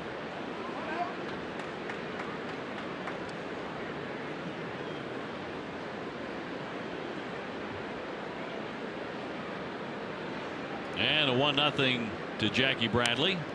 Tag foul. Certainly hope you'll make time in your day to join us tomorrow afternoon at 1:10 for the first pitch right here on Nesson. Rick Porcello against Kyle Gibson.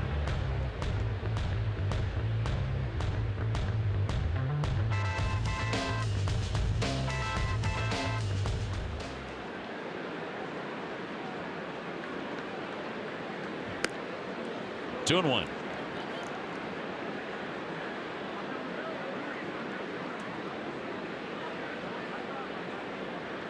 Red Sox and the Yankees have been within 2 games of each other in the standings since the end of play on May 1st. And they've been within 1 game since the end of play since June 1. Sox largest lead has been 4 games. Largest deficit where it is right now at 1 game. Though the Sox have played 4 more games than the Yankees. 5-2 Seattle leading New York in the 7th. And he's going to take ball 4, so Lynn is at it again. He's giving the Red Sox opportunities here. Yeah, he's giving them a lot of opportunities to score some runs, and it's hard to believe really at this point they've only got 1 on the board. Hey, if you're going to Fenway to see the Red Sox this weekend, don't forget to bring a pair of new white socks for the 13th annual Sox for Sox Drive. Each pair of new socks will go to a patient of the Boston Health Care for the Homeless program. Look for the Sox for Sox volunteers just inside any gate when the Red Sox take on Seattle this Friday through Sunday.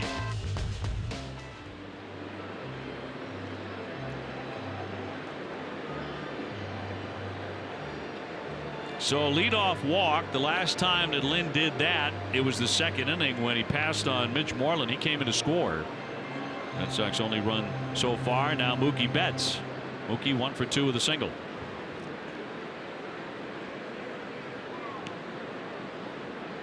And he is due to bust out.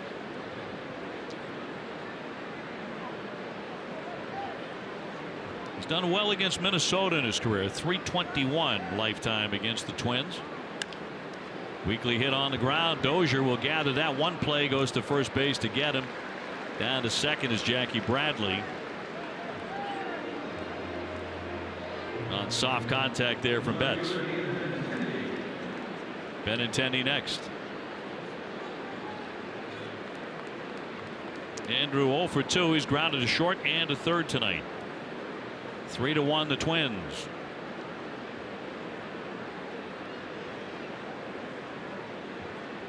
Minnesota 32 and 37. They're in 3rd place in their division. They're 5.5 games behind Terry Francona's Indians,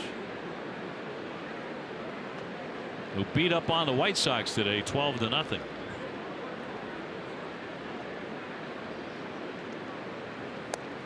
Tried to hold up a swing and a miss. Home plate umpire Woodring said he went. Counts 0-1.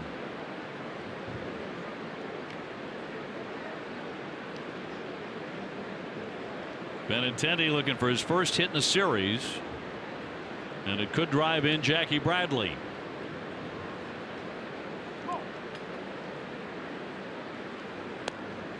That's a strike.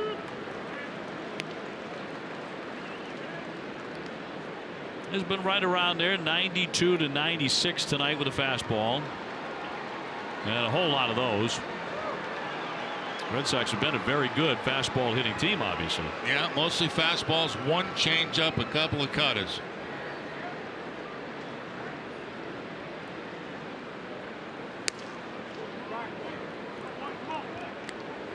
Bogarts is next. Red Sox offense has been asleep the last couple of games. Taylor Rogers, the lefty, getting going in their bullpen.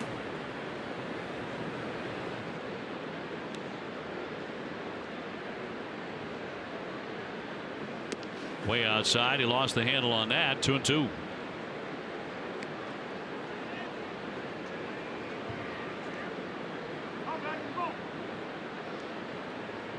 It's typically a real good spot for Benintendi. Runners in scoring position. .355 batting average. High OPS. Throughout his career, as brief as it's been, he's been excellent in RBI opportunities.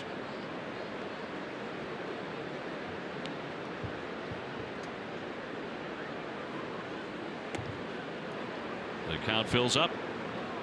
But tonight after Red Sox coverage on NESN Sports Today, get the latest on the NHL awards from Vegas. NESN Sports Today is presented by People's United Bank, where the technology is as helpful as the people.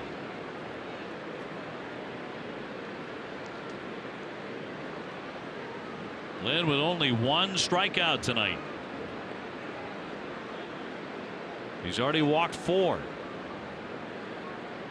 He's 3-2 on Benintendi. Bradley at second, and he has walked another man. He's walked 2 in the inning. Pitching coach has already made a visit in this inning. They have activity in the bullpen.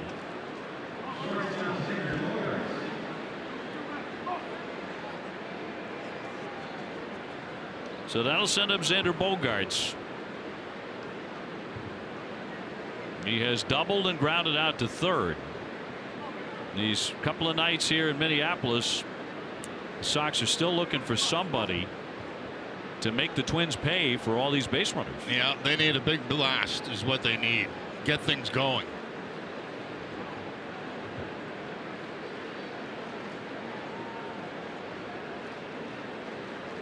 And at all costs, stay out of the double play. Red Sox hit into one of those last inning.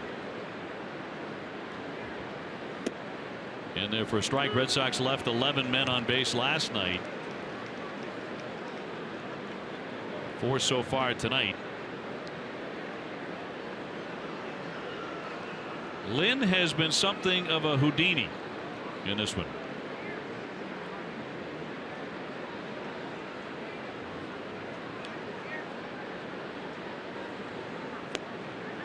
Oh, and 2. It's one of the few breaking balls that he's thrown in this game tonight. Maybe 3, maybe 4 of them tops. A little bit of a slider that time. Slider, cut, fastball, whatever you'd like. Acting about the same. Xander Bogaerts looking for something he can lean on, do some damage. 3-1 Minnesota.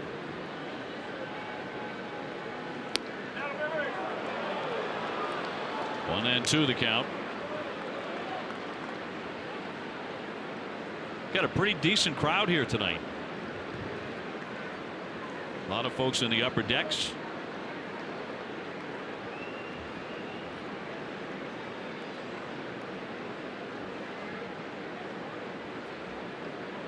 Very comfortable night here at the ballpark. First and second, 1 away.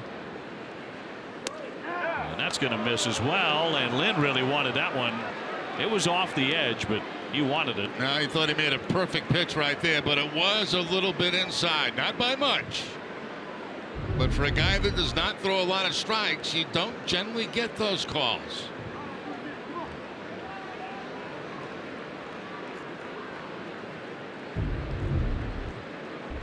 So 2-2 to Xander Bogaerts. Martinez lurking on deck.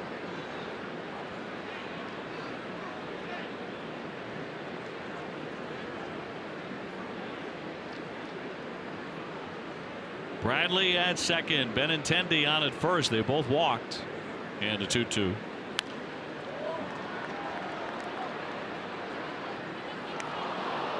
Talked about this last night. The last 2 full series that Xander has played at Target Field, he's gone 16 for 30. It's a .533 batting average with 3 doubles, a triple, 2 homers, and 10 RBI.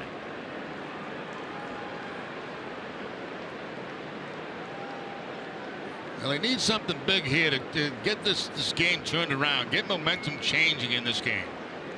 Been very flat for the Red Sox.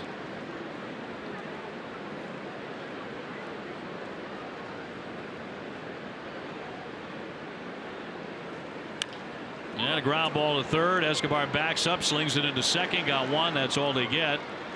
Bradley down to third, and Bogaerts becomes the runner at first base with 2 down. So that'll leave it up to JD Martinez. And another one not hit hard, but soft enough they could not turn 2. JD tonight with a strikeout and a grounder to the shortstop.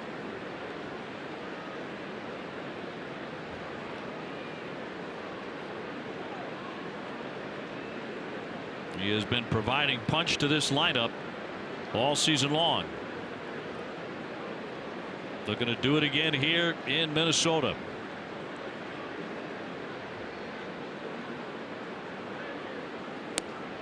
Ball one.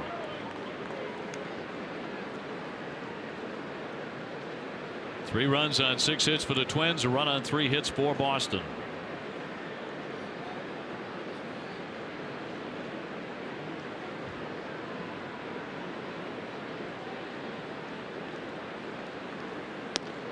He was tempted, but he held off, and the count moves to 2-0.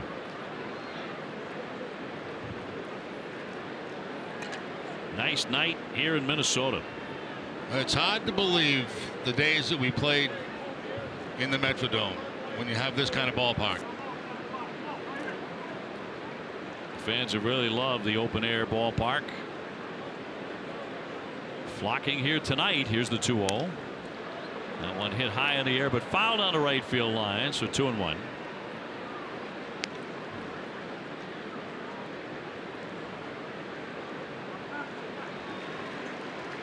Summer doesn't last that long in Minnesota. No, enjoy it, you know, because it can change the fall very quickly. It takes a while to get here too, summer.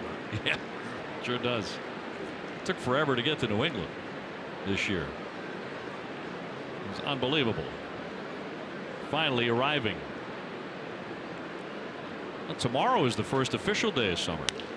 Ground ball, and Dozier will gather that and on to first base, and the Red Sox let another opportunity to score slip by.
Joseph Abboud available at Men's Warehouse. Get a breakdown of David Price's start. Well, so far the left-hander has allowed 3 runs, 6 hits. He's given up 2 homers. And trailing here at the midway point, to the bottom of the 5th we go. Lamar will lead things off. He's the number 9 hitter. And then Grossman, one of the 2 men who's homered. The other guy was Max Kepler. So the long ball has been a bit of an issue tonight. Price 8-4 coming in, 6-0 in the last 7.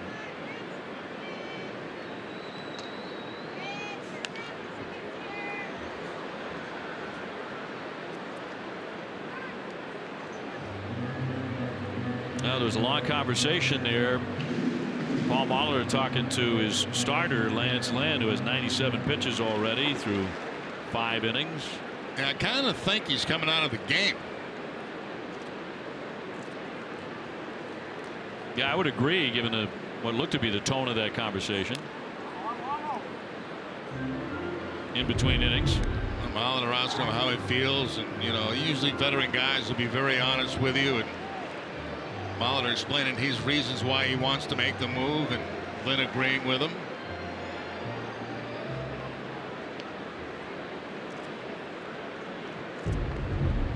Grossman on deck. And a 1-2.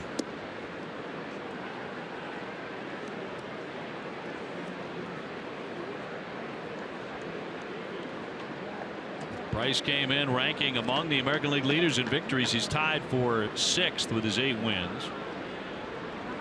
He's won each of his last 6 against Minnesota. Really had their number, the 2-2. Line drive, one hop that gets by Bogaerts and off into left field for a base hit. Hit very sharply by Lamar. Yeah, that's one as an infielder. You kind of swipe at it and hope that it ends up in the glove, because you don't have much reaction time at all on that. That ball just bouncing in front of Bogaerts, and not much you can do about that. That's going to be a base hit. They certainly have a lot more hard hits tonight off of Price than the Red Sox have against their starter. I certainly agree with that. 2 home runs, triple, a double, and that shot that'll send up Grossman. Home run and a fly to center. He's 1 for 2. Trying to bunt, and he pops it foul back out of play.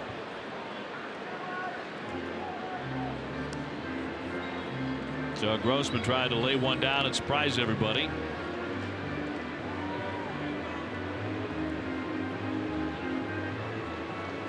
He's reached base in 9 consecutive games. Never done a whole lot against the Red Sox until that home run. 222 in his career against Boston pitching.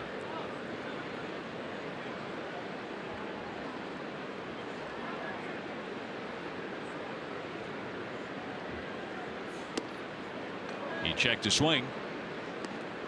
A ball and a strike to the leadoff man, Grossman. Rosario on deck.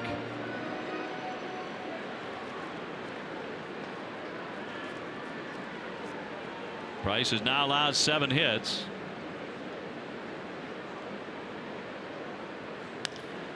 And a fly ball twisting into right center field. Jackie Bradley has this one set up for the first out of the inning.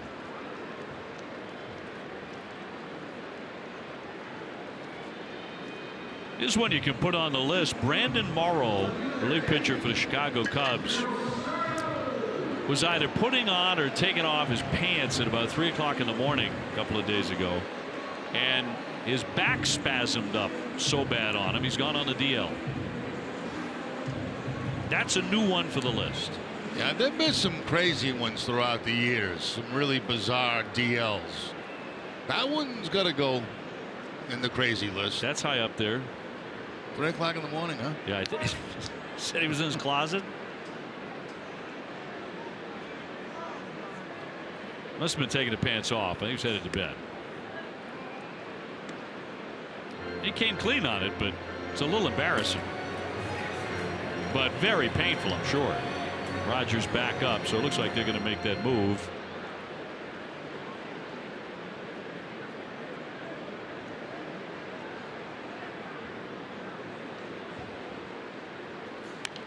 Yeah, pop foul back out of play.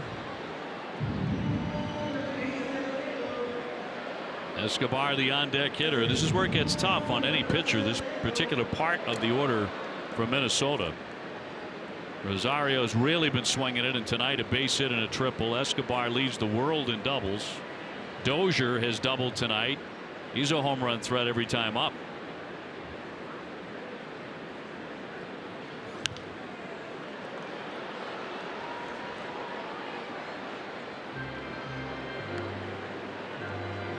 So to count 1 ball and 2 strikes.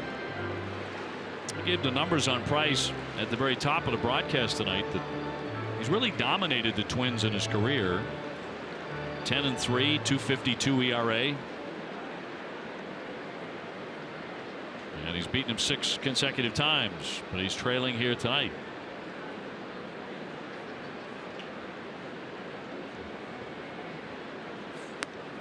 Cut on and miss. Throw down to first. Not in time for a double play, but down swinging Rosario for out number 2.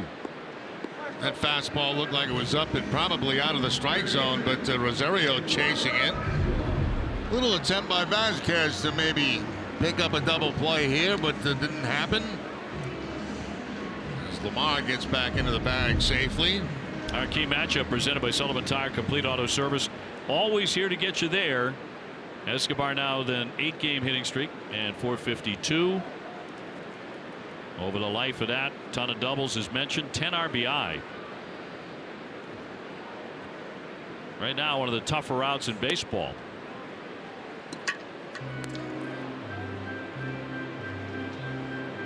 The club record, Morneau holds that for doubles, is 47.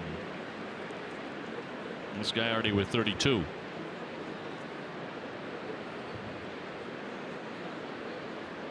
Here in June.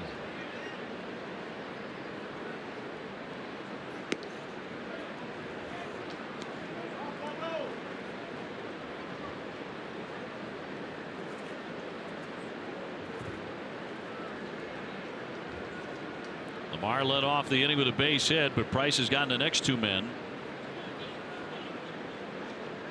6th inning, it's Moreland, Devers, and Holt for the Red Sox. 93 and past him, 2-1. Fastball up in the zone right there. Escobar looked like he was going for the downs on that 2-0 pitch. Price throws it right by him.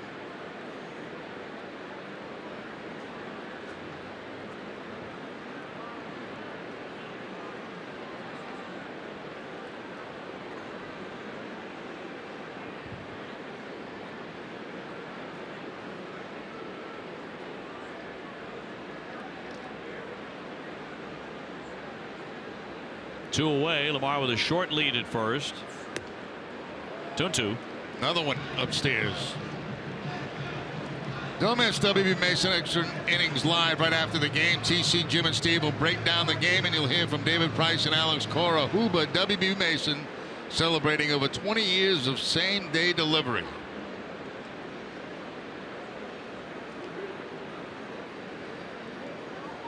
See if Price goes upstairs again. That's pop foul out of play, 94 miles an hour. So good velocity here in the 5th inning. Not many strikeouts in this one, and not many major league games get to the 5th inning where you can say that these days. 2 strikeouts for Price, and the Red Sox have fanned only 2 times against Lynn. They're going to go to the bullpen though.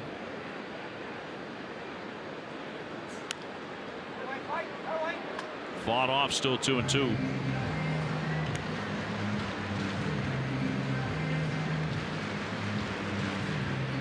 Sox bidding for their 50th win, 2nd crack at it. Houston's doing the same thing.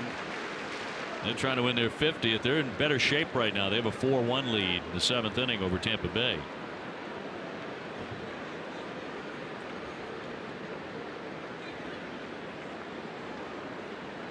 Price looking to make it back-to-back strikeouts. And a ground ball. There's Devers. He bobbles it, dropped it, throws late, and safe at second. Everybody's safe. First and second with 2 down. Devers unable to end the inning. That should have been the end of the inning right here, but Devers bobbles it, picks up error number 15 on the season. By the time he regroups and gets it to second base, no chance at all to get that runner. No chance at first, no chance at second.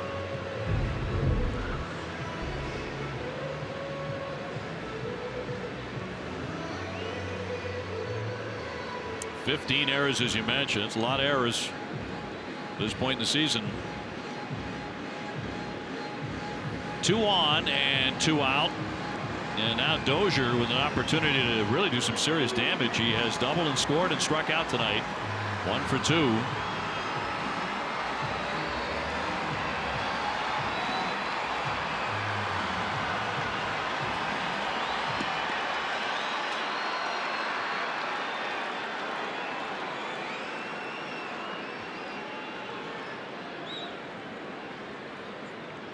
So each side with an error. That keeps the inning alive for the Twins. Something different there from David Price. The curveball pulls out of his back pocket. Missed out and away to Dozier.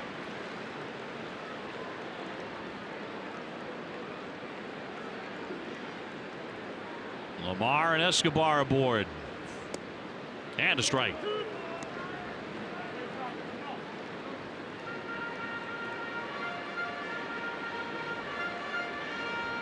Dozier, the last 3 years, has been a home run man. 28, 42, and 34 home runs each of the last 3. Came into the ballgame tonight in a slump, but he doubled in the 4th inning. Pops that out of play, and now Price has the upper hand. 1-2. Veteran left-hander trying to pitch around the error by Devers.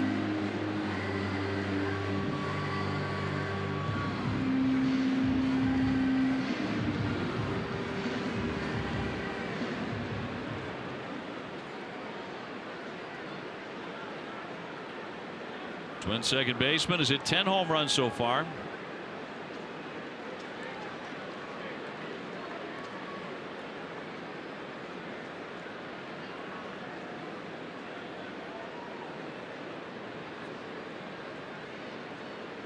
Two on, two out.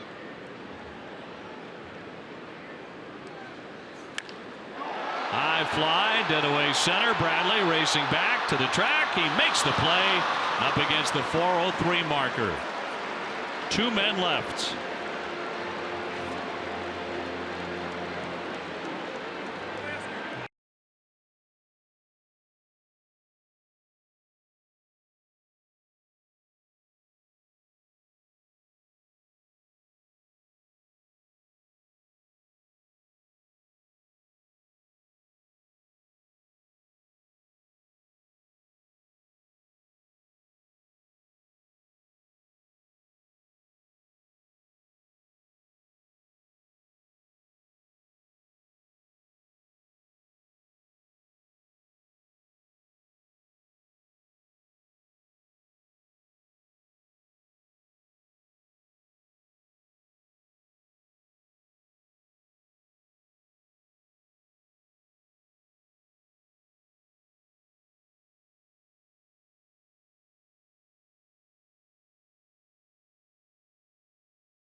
Champions, game number 75. The Red Sox would lose to Detroit 4-3. Johnny Peralta with a 2-run walk-off home run to give the Tigers the victory in that one. Big Papi with his 15th home run. We're heading to the 6th inning in Minnesota. 3-1 the Twins. This was in between innings after Devers made his 15th error. Now, he's got a lot of pounding the heads, obviously, for the error he made, but right now he's looking at the chart of the new pitcher who is coming into the game. Make sure he's got a read on him. It's Taylor Rogers, left-hander, to get Moreland, Devers, and Holt. So Molitor thought a very good time to get him in and remove Lynn, because this guy's very tough against lefties. They're hitting 173 off him. Right-hand hitters 287. That first fastball was 95 miles an hour. Mitch has had a good night with a walk, a run. He's also singled.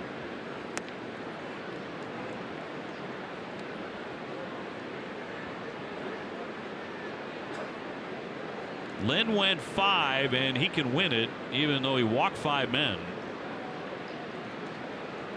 Only gave up the 1 run. Moreland scored that in the 2nd inning. Another one of those nights you're waiting for the Red Sox offense to explode.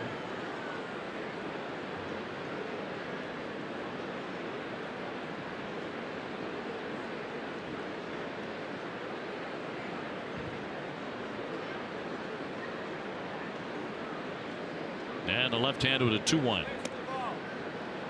Evens up the count.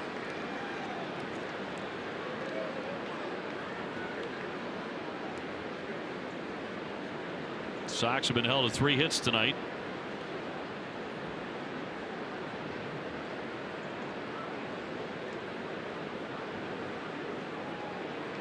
And Rogers a 2-2.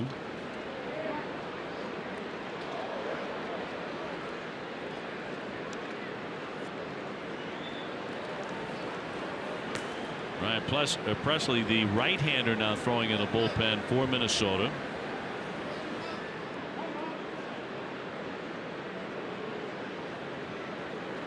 Moreland still with the best home run rate of his career. 1 home run every 18 and a half at bats. Swings and misses. Down he goes, strike 3.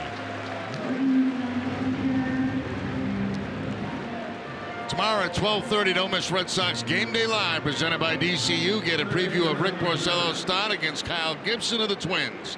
DCU, Digital Federal Credit Union. What can DCU save you?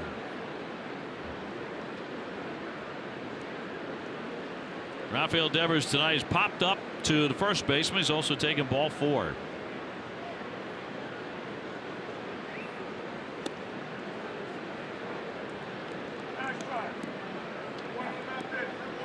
Coming off a home run and a base hit last night. He's had a pretty decent trip too. 3 homers, 7 RBIs. His next hit will be number 12 on the trip. And a strike.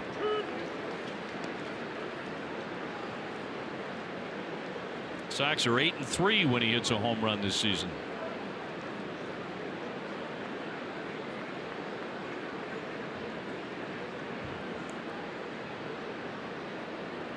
Brock Holt next. Here's the 1-1. Lunging, it's a high fly into right field. Routine play for Kepler. 2 down. Brock Holt will dig in next. Yeah, perfect time to bring in a lefty. 3 lefties coming up in the inning. Moreland, Devers, and now Holt.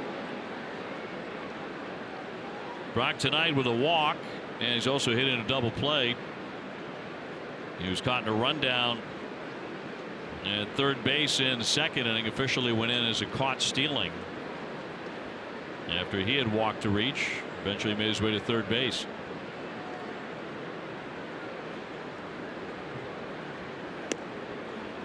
.94 in there for a strike. Left-hander throws a pretty good fastball. Yeah, fastball, hard breaking ball.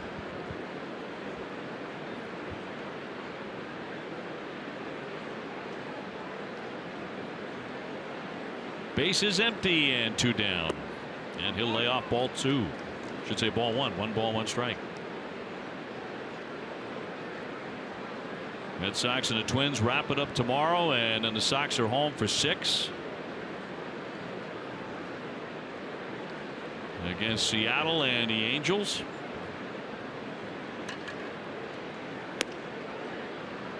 Two and 1.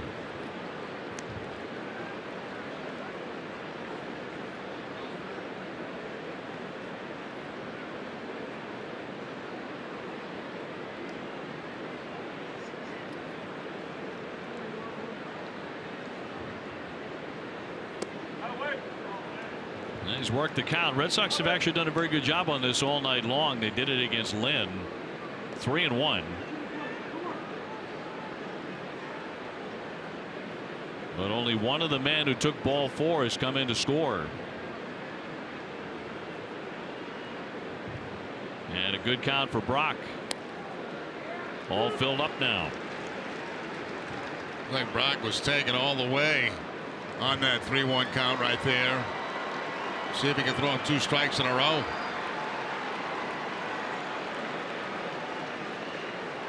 Christian Vasquez waiting his turn on deck. 2 down on a full count. And he struck him out looking. That's all. Red Sox go very quietly.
Real fruit juice, real refreshing.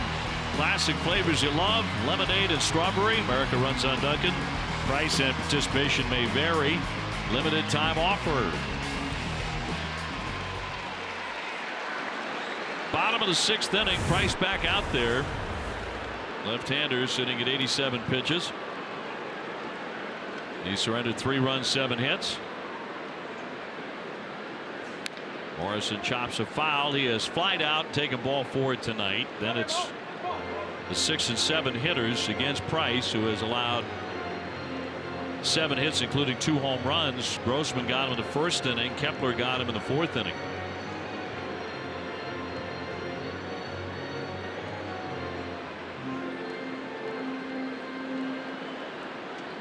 And the Red Sox now have a right-hander loosening in the bullpen for the first time tonight.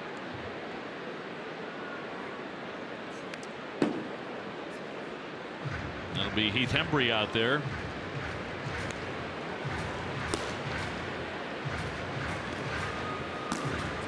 Bullpen roughed up in the 8th inning last night,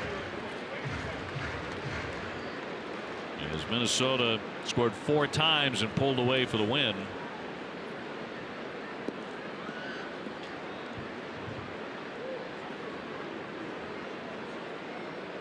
Adrianza on deck. Here's the 0-2 to Morrison.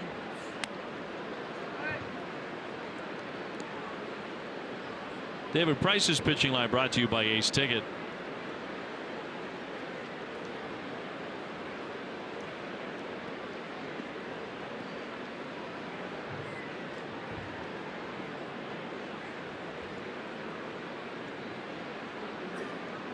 Morrison, a guy who will swing and miss. Here comes the 1-2. He was tempted. And especially on pitches like that, pitches that are high in the strike zone. That was the cut fastball that was high, but not tempting that time for Morrison. But he is vulnerable to high pitches. Dead low ball hitter.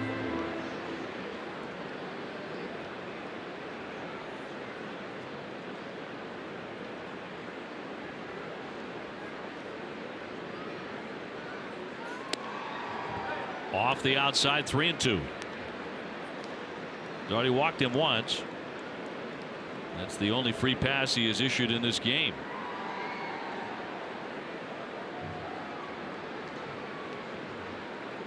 They get the right-hander Addison Reed in their bullpen.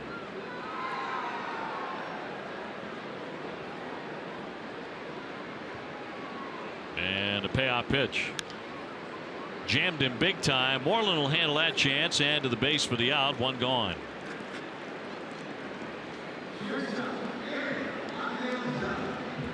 Adrianza next. He is singled and he's been doubled up. 5-4-3.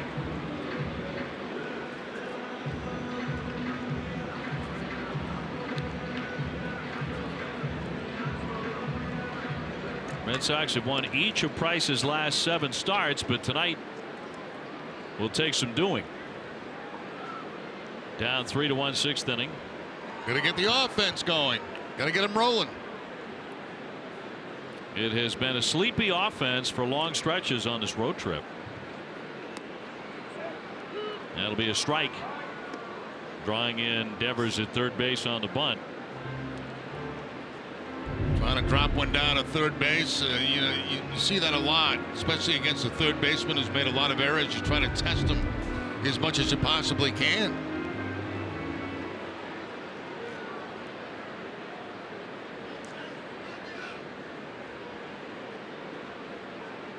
And the 0-1.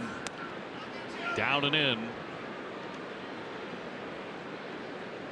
Kepler on deck.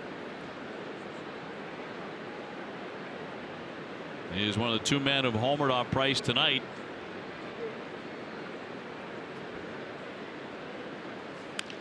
Hot shot and a foul ball off third. Not by too much. Yeah, ball hit very hard down that third base line, but you see it hook and go to clearly to the foul side of the bag. That, once it gets by that bag, becomes the third base umpire's call. Prior to getting in the bag, it's the home plate umpire's call.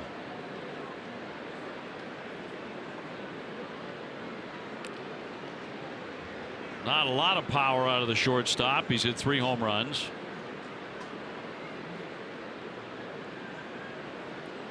One, two. Down he goes. Struck him out. 2 gone. Well, he gets him on the cut fastball. Cut fastball stayed upstairs that time for Price. I'm not sure that's where he wanted it, but he got the good result. Mika Insurance, great service, great coverage, and a great price for auto, home, and life insurance. 2 aways and 97 pitches now, and it sends up Kepler, who has blasted a home run and lined out hard to short. So he's had a couple of really good swings in this one. Line drive up the middle. It was caught by Bogarts as he plays almost behind second base against this hitter.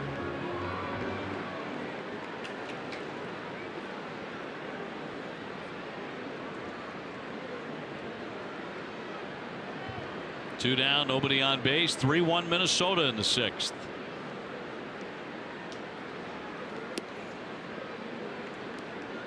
Time for our high strength steel play, brought to you by your New England Chevy dealers and the Chevy Silverado. Well, back in the 4th inning, gets a fastball inside and just absolutely cleans it out for the 2-run shot, his 8th of the season. Very quick bat on the ball inside. Another one hard hit, and Holt made the play, and he caught it clean on the backhand. He threw anyway, but made an outstanding play. Kepler once again ripping it, but for an out.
Brought to you by the all-new Subaru Ascent. Love is now bigger than ever this summer. KM, Together We Grill. And by Toyota's official website for deals, buyatoyota.com. Seventh inning, Red Sox behind here 3-1. Minnesota took game 1 6-2 last night. And the Red Sox still searching for some offense here at the tail end of this road trip. Addison Reed used to pitch for the Red Sox briefly. He will come on to pitch after Rogers worked 1 inning, got his 3 men. Lynn went the first 5. Now he's had some troubles. Addison Reed, his last 7 appearances, a 9.45 ERA. Also allowed 3 home runs in that span. That's in 6 2/3. Vasquez, Bradley, Betts in the 7th. Christian in this one has popped up and struck out. Just 3 hits for Boston tonight.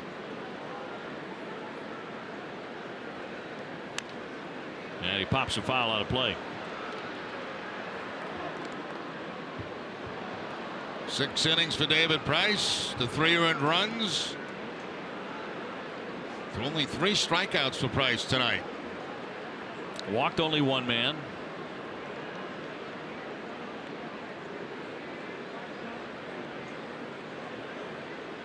Bradley on deck. Here's the 1-1.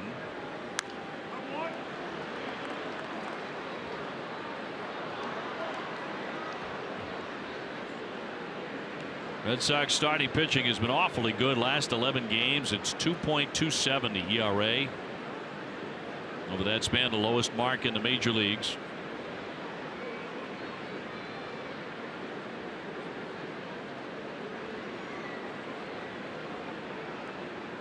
And 1-2.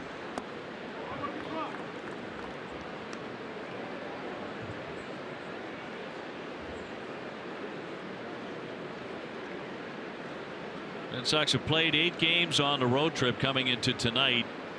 In 4 of those games, they haven't scored very much. Total of 6 runs in those 4.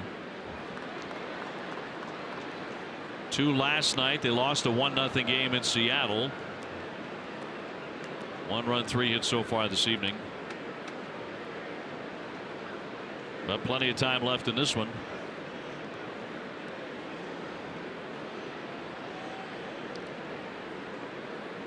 Houston now leading Tampa Bay 5-1, 9th inning. The Yankees have tied up Seattle. They're 5-5 in the bottom of the 9th.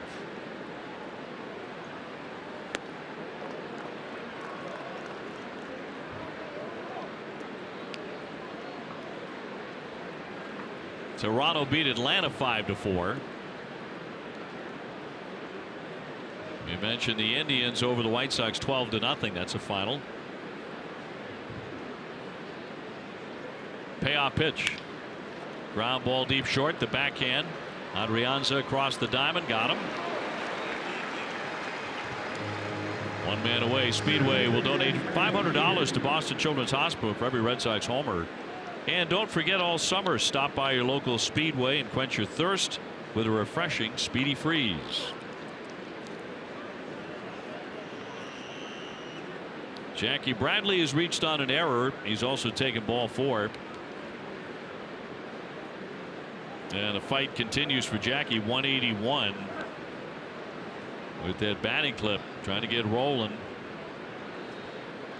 Mookie Betts right behind him on deck. And a high fly to center, but that's not going to carry. Lamar is there waiting on it. 2 out.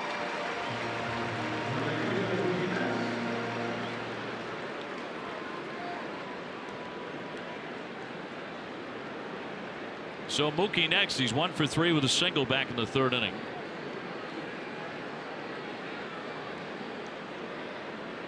He's also flied to right, grounded out to 2nd.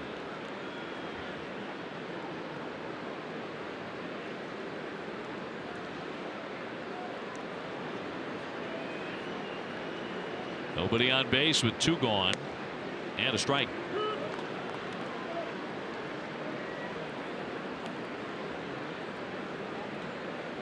Hildenberger worked last night in the Minnesota win, and they're warming him up again.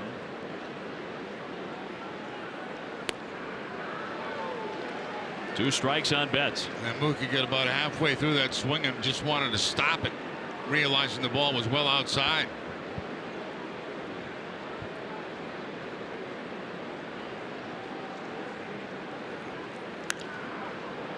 Popped up, foul territory. Morrison near the stands, but that'll be off into the crowd.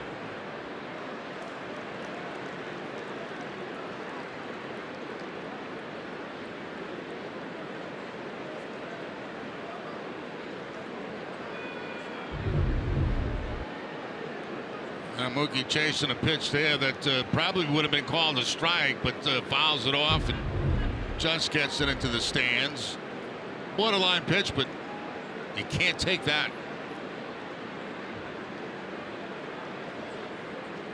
Like back to the fastball. He spoiled it. Keeping that ball away from Betts.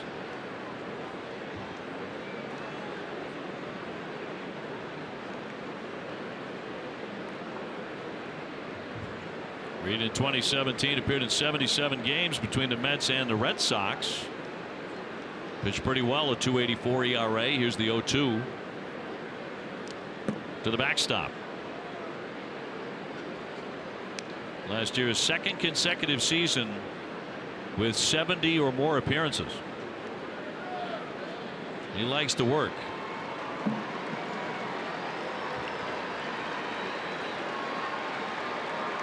Two away in the top of the seventh. 3-1 Minnesota. And that one hooked down the line, a fair ball off the side barrier. Mookie wants second base. Rosario now he's going to head on back to first, and he dives back in. He made the right move. Boy, that ball came bouncing hard right off that wall right to Rosario, and Betts heads up play as he was almost halfway to second base, and he looked up and he realized that Rosario had the ball and was getting it back in, so had to scramble back to the first base bag. Now that looked more like a Mookie Betts swing right there. He thought that was a sure double.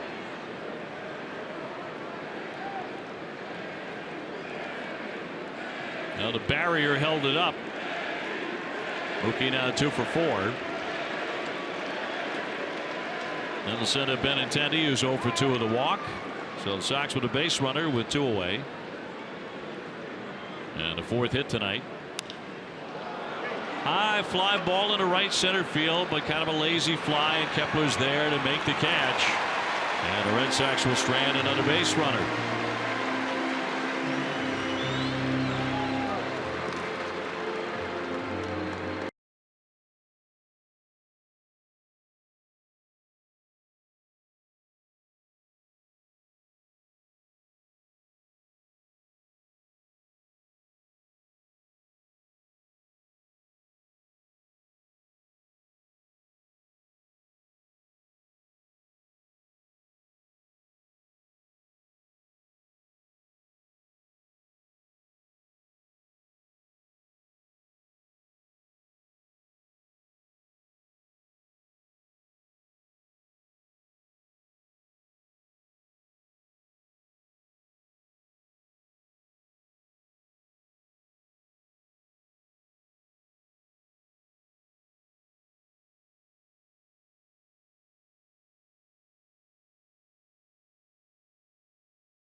To you by exciting games, tasty dining, great live shows. Enjoy it all at Plain Ridge Park Casino. By your local New England Ford dealers and by Southwest Airlines. Low fares, no hidden fees. That's transparency. In Minneapolis, Red Sox are down 3-1. They've only managed 4 hits tonight. Sox will turn it over to Heath Hembree here in a moment. So Price went the first 6. He did give the Red Sox a quality start, but unless the Red Sox can rally, he's going to take a loss here. Yeah, that wasn't a bad outing by Price at all. I mean, it wasn't as sharp and as crisp as some of the others we've seen over the last 4 or 5 starts, but it was certainly one where if you pitch that way, you should be able to win a ball game. Well, Garver to lead it off. He's lined to second, fly to right 0 for 2. 8-9-1 due up here against Hembree. He's 3-1, a 4.11 ERA.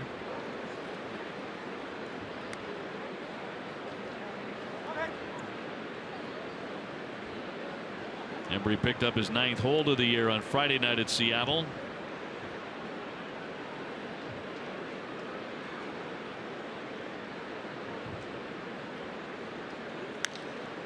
Sock to center field, dead away, but Bradley has room. Jackie on a back pedal now.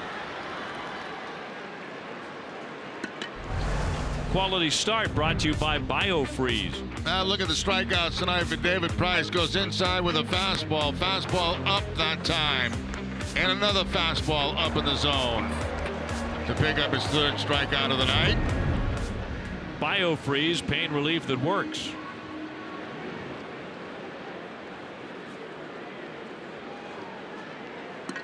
One out. Here's the number 9 hitter, Lamar. A single and a fly to right, 1 for 2.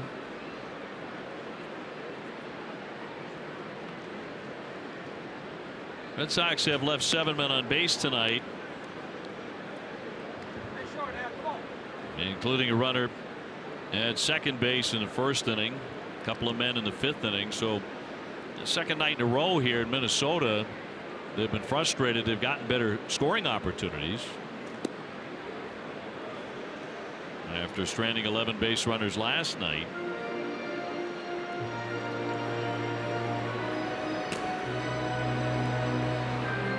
Eldenberger up again.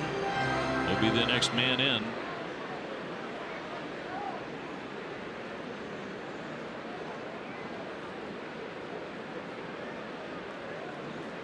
And a 1-1 is in there for a called strike. Like Hembree has consistently been about 95 with his fastball over a number of appearances.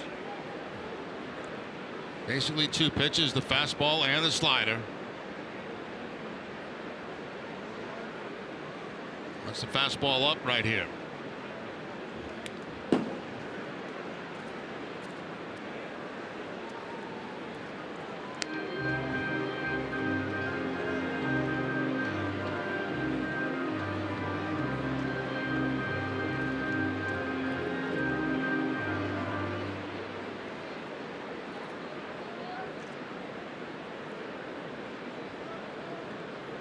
Two balls, 2 strikes on Lamar, who has not hit a home run this season. That's in there for strike 3. And that's one as a hitter you question without a doubt, because it did appear to be outside. But Hembree very thankful that he gets the call. You'll see pitch number 5 as it breaks off the outside part of the plate.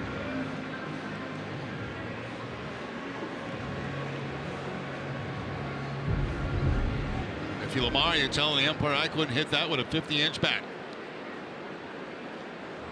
2 down. Grossman, the leadoff man, has homered, flat out again. He got there night off to a nice start with a 1st inning shot into the bullpen. Rare curveball that time by Hembree.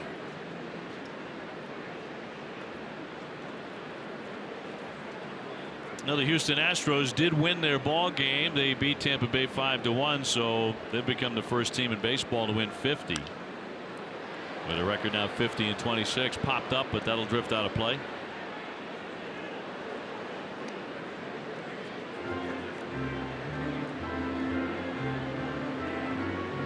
They have been so hot. Won 13 of their last 14.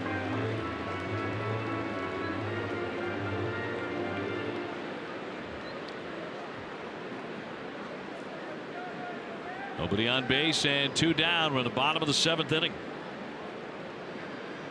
And a 2-strike pitch to Grossman.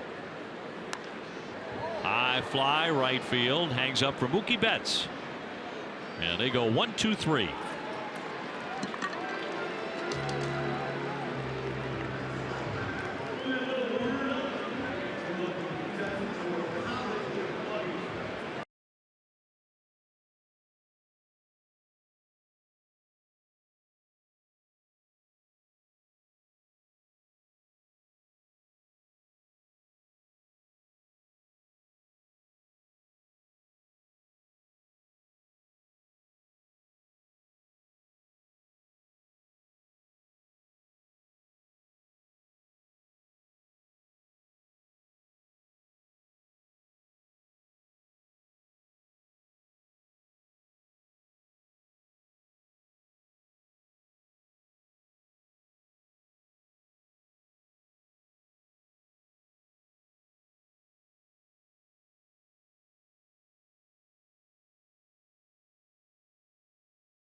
It's brought to you by Al Fresco Chicken, your New England Audi dealers. Get behind the wheel of the Audi you've always wanted. And by Telescope Casual Furniture for your outdoor furniture needs. Take a closer look at telescopecasual.com. Been a tough couple of nights here in Minneapolis. Red Sox losing last night with very little offense and now down 3-1 here in game 2. Getting very late. So some nervous expressions by Sox fans. Hildenberger now makes an appearance out of their bullpen, a right-hander. He will get the heart of the order. Bogarts, Martinez, and Moreland. He's been tough with a 2.29 ERA.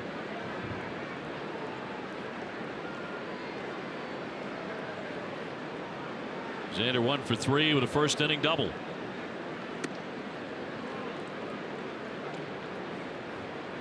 So Hildenberger last night drops down to the side with the fastball, the breaking ball, changeup.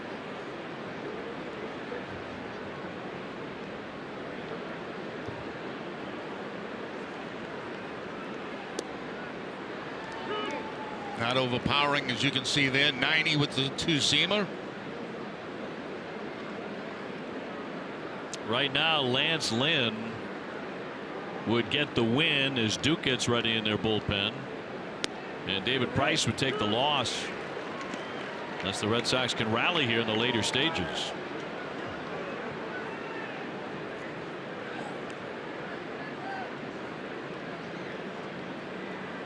Red Sox continue to get very good pitching. But the offense has been sleepy. The 1-2 roll foul.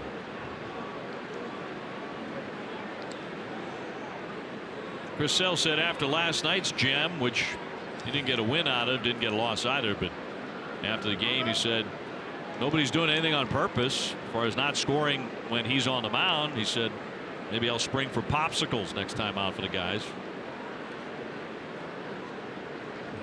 He's in a good frame of mind about it. He realizes clubs go through this stuff no matter how well you pitch. Scuffling with the bats.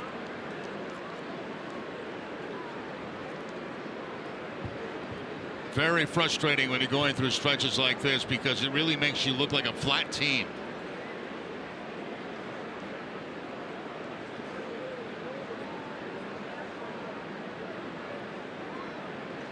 Here's the 1-2 pitch to Xander. And a ground ball to Dozier, down to get that. And one quick out here in the 8th inning. Time for a game break, brought to you by Jordan's, the furniture store, the Boston Red Sox. Here's Tom Caron.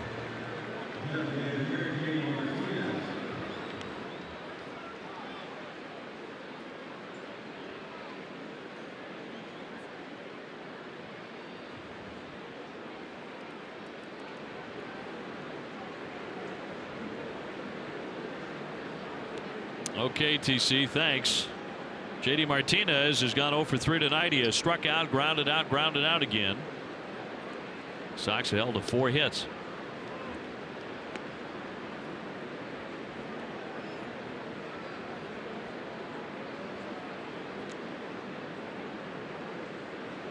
And Brian Johnson, a left-hander, preparing in the Sox pen.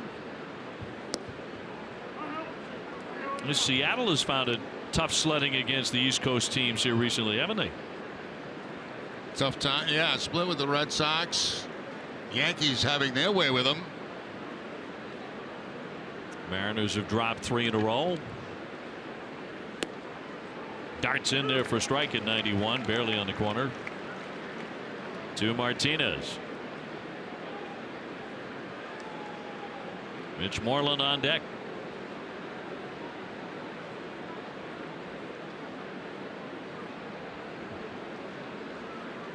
Hildenberger socked into right center field toward the alley. There's a dive by Kepler. No catch. Did not make the play. Heading into second base, Martinez, he will slide in. Now Kepler is asking for a review on this. Scott Barry, the second base umpire, said he did not catch it. And Molitor wants a look. That's certainly worth a look. There's no question about that. Let's take another look ourselves. Does Kepler get to this ball? Oh, looks like he did. Sure did. Yeah, looked like that was pretty clean. Oh, yeah. They'll overturn that very quickly. That should not take very long at all. That'll be the second out of the inning. Some play by Max Kepler in right field. He's had some night, hasn't he? Yeah. Yeah, this took record time. And an out. So he robs Martinez.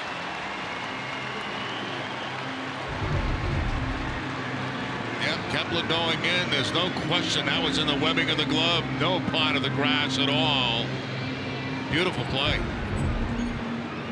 You know, you got to hand it to the Twins. They have made all the really good defensive plays in this series. Well, they're a good defensive ball club. I mean, they're right there with the Red Sox defensively as far as league rankings go. Yep. They played less games than Boston. Base is empty for Moreland. He's walked, singled, and struck out. They made several of them last night in the first win.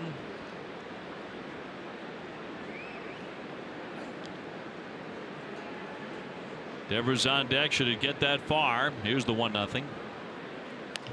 Hammered foul. Later start times mean later nights, so why not take the time right now to place your Dunkin' Donuts order using the on-the-go mobile app. Place your order right now and then just click I'm ready to pick up in the morning. America runs on Dunkin'.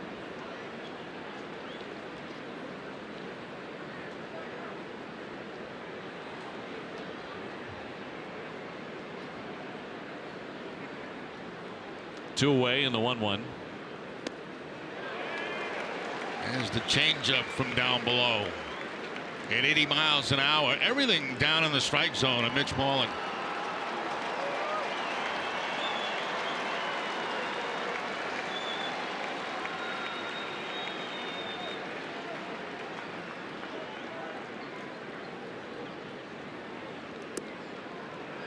Two and two on Mitch. Had an official scorer's decision changed from the game in Seattle, and he was awarded a hit today on what was first an error charged to the third baseman for Seattle. 2-2. Slicer foul.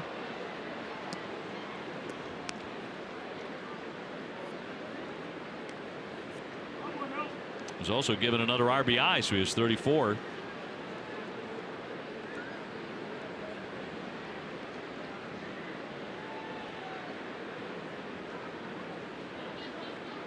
Nobody on base for the Sox, and the shift on from Moreland. And a 2-2.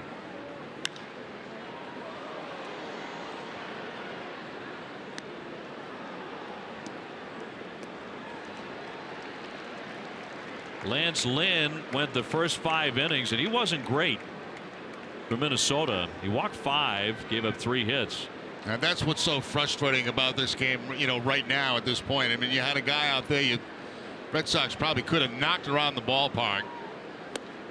And he struck him out. Down goes Moreland. That's all for the Red Sox.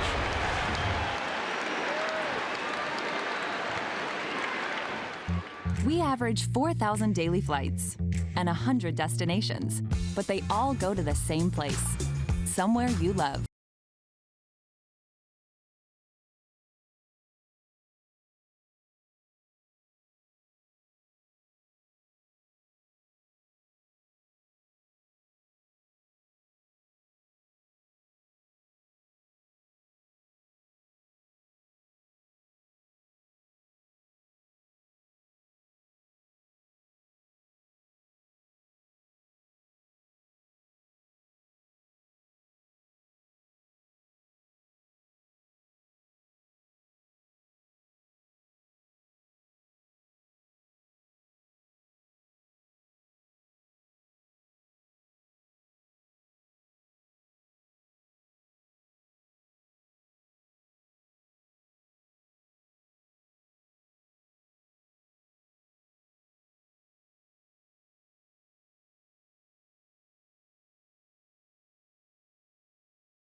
Bullpen again. It'll be Brian Johnson to face Rosario, Escobar, and Dozier. And the left-hander got the first 2 outs of the 9th inning in last Tuesday night's win in Baltimore. So he's not pitched a ton on the trip. 4.73 ERA coming in. Red Sox trail 3-1. They've been out hit 7-4. As Minnesota tries to take the first 2 of this 3-game series. Rosario's been a part of it with a single and a triple. He's gone 2 for 3.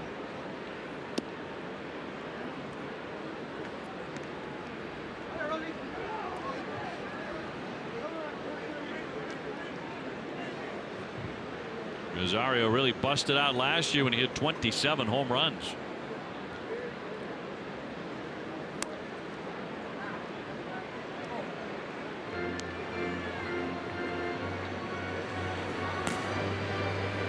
Fernando Rodney, their closer, works in the pen.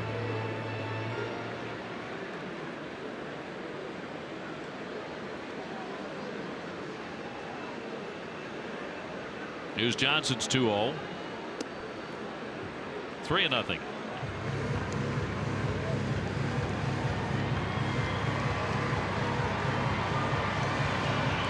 I mentioned a fine crowd here tonight. On the weeknight, 33,153. Middle game of the series, and that's going to be ball 4. Rosario will take a leadoff walk here. Our game summary brought to you by Xfinity. Not a whole lot to say about Red Sox hitting tonight. It's been a very cold night again. Price went 6, giving up 3 earned. Lynn went just 5. Grossman and Kepler with home runs.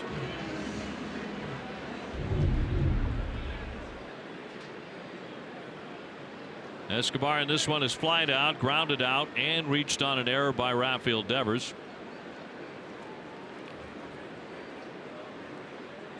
Leadoff man aboard and in there for a strike.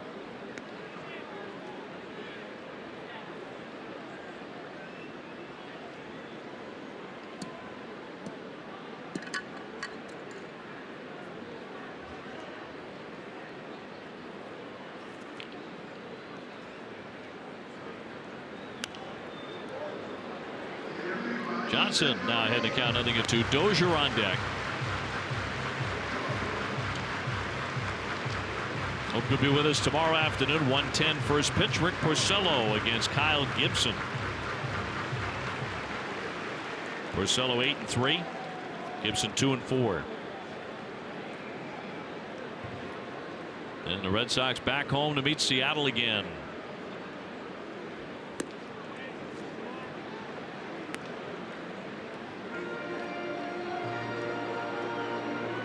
Mariners in for 3, followed by Mike Trout's Angels. Two of the best clubs from the West Coast.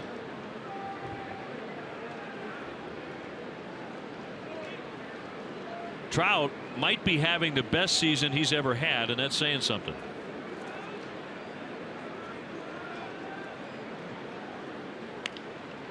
That one pulled foul. Angels right now just 4 games over 500.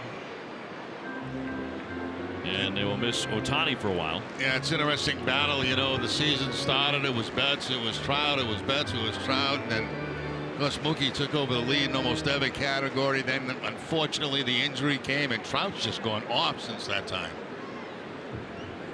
In every category. Yeah.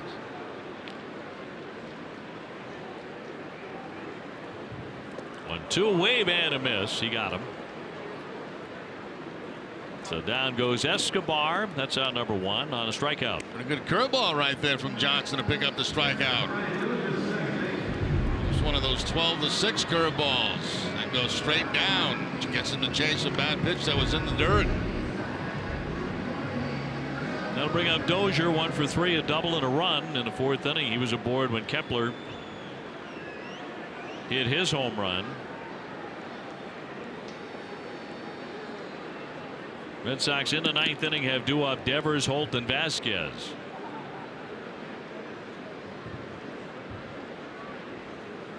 One man away, and that'll break in there for a strike.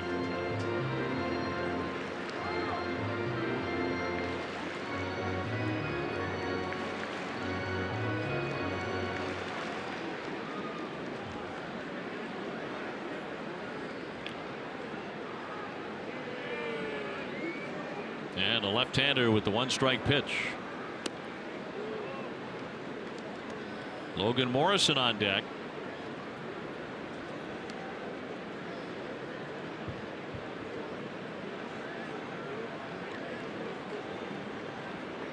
Sox have lost 3 of their last 4 games following a 9-3 stretch. And will need to rally here tonight to avoid dropping 4 of the last 5.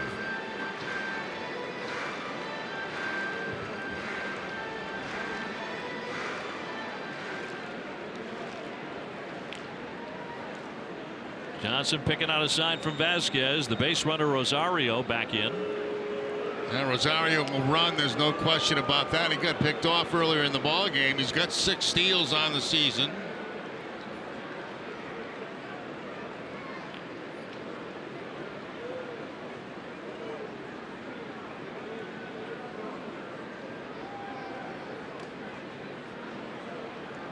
Fake toss by Vasquez, but no throw. And 2-1 on Dozier. Got to be careful with him, even though he has been slumping. He may be out of it now after tearing into that double in the 4th inning. Yeah, he looks a little bit better at the plate.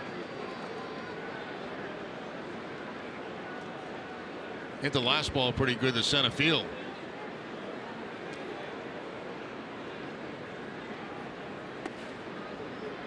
And And the count moves to 3-1.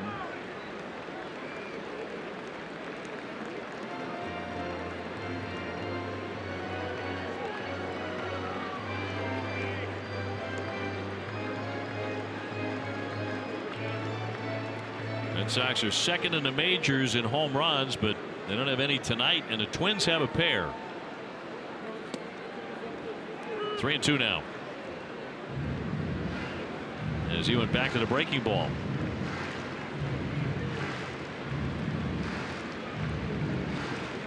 Sox in danger, dropping 2 games behind New York. Yankees with a big rally victory tonight. On the Stanton walk-off. Here's the 3-2 not to be made, and he lobs it over, and again Rosario back.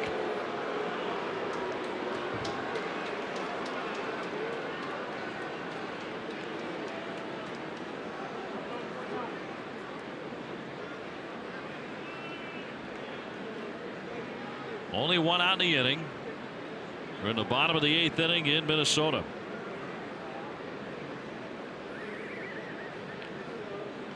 Runner going, and that one ripped deep into left field. Benintendi back.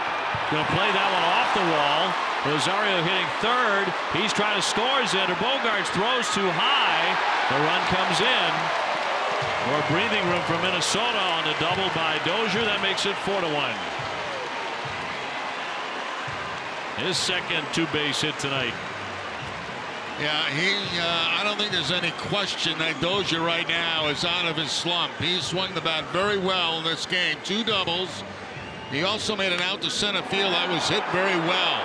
This ball goes off the base of the wall, as you can see. Benintendi to Bogaerts. Bogaerts home, but not in time to get Rosario.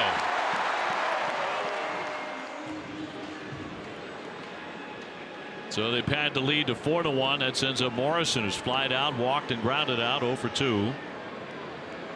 Haven't been many of those for Dozier this year with the slide he's been in, but I think you're right. He certainly appears to be out of it. He was 1 for 35 coming into the ball game. Yeah, he's had some good swings in the game tonight.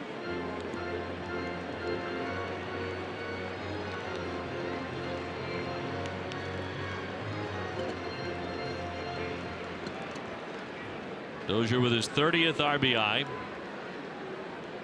They capitalize on the leadoff walk.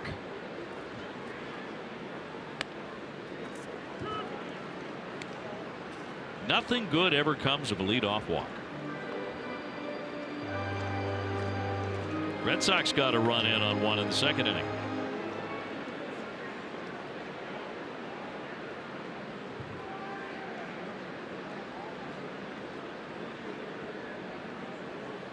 The 1-1 fired in there for a strike at 89.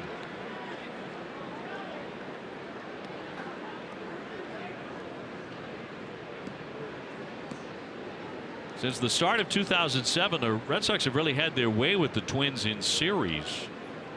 They've gone 10-1-0 in season series against Minnesota. Downstairs a ball, so if the Twins win this ball game tonight, they will win the first series of the year between the two. Of course, they see an awful lot of each other in spring training. And Fort Myers. And he's going to go diving into third base, and the Red Sox just totally fell asleep on Dozier. Now that is embarrassing. Just kind of leaning over, Dozier watching. He's not seeing any signs put down. Nobody's looking at him, and he just takes off and goes. That is embarrassing. So the theft for Dozier, his 4th stolen base. Infield in, very cagey play, but no question that's embarrassing. 1 out, the 2-2 off the outside. And when he was doing, he was leading off second base, and he's of course watching the pitcher who's not looking at him at all, and he's watching Vasquez, who was not putting any signs down at all. So he just took off.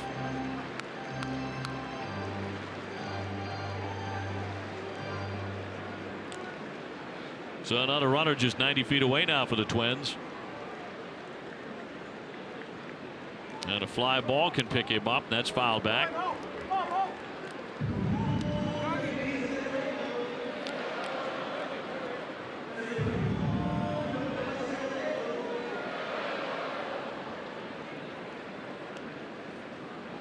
Well, Minnesota Twins have certainly outplayed the Red Sox these first couple of games,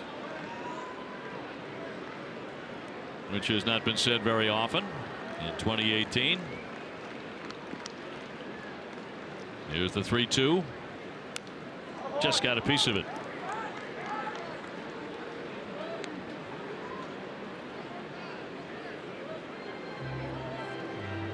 Twins at 32 and 37. They had just beaten Cleveland in a series before opening up with the Sox, so they were feeling pretty good about themselves. And they had their best pitcher on the hill last night, Barrios, and he pitched very well. 3-2, fouled back again as he hangs in.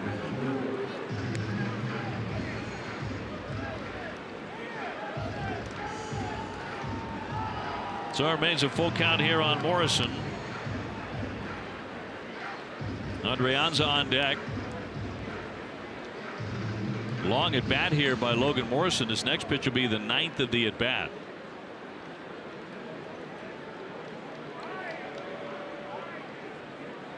One out, a man at third, infield in close, and the 3-2.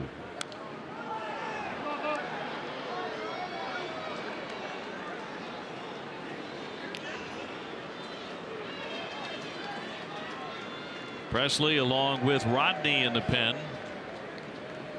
Right now a 3-run game.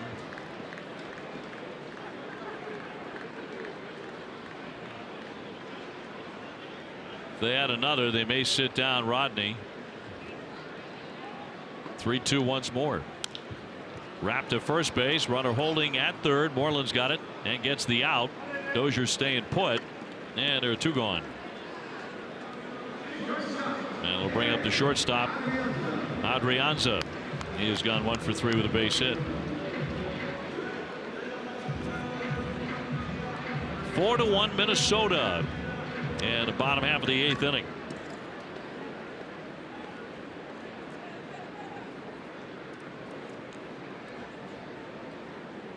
.255 hitter with 3 home runs.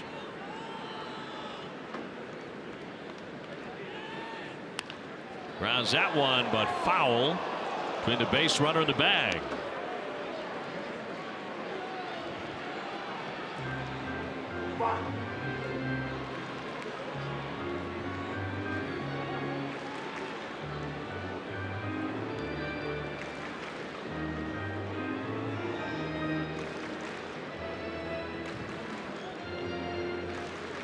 Max Kepler on deck. He's not only belted a 2-run homer, he's also made a spectacular diving catch in right.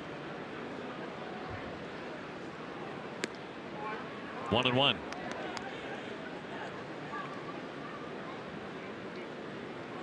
And again, the Red Sox have Doo-Wop, Devers, Holt, Vasquez come the 9th inning.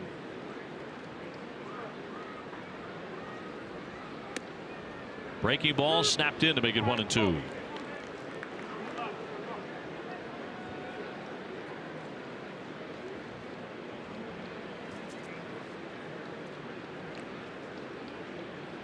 Dozier at third after the double and the theft. Here's the 1-2 pitch. Knock foul. Tried to take something off the curveball that time. A little bit slower than normal. And still the contact for the foul ball. The curveball right there. He's on his front foot, 76 miles an hour.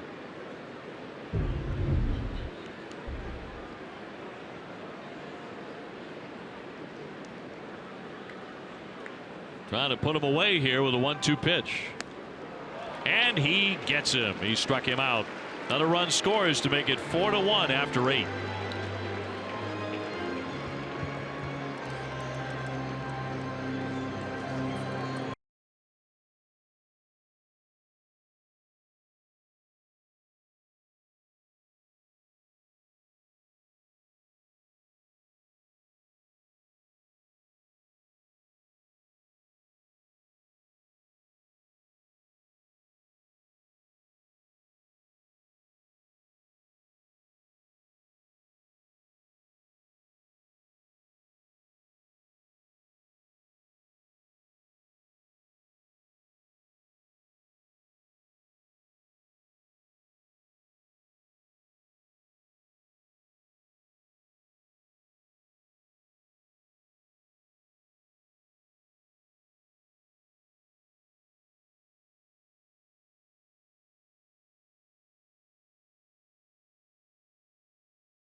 Hats off for heroes, because no matter where you serve or when you served, we stand ready to serve all military families.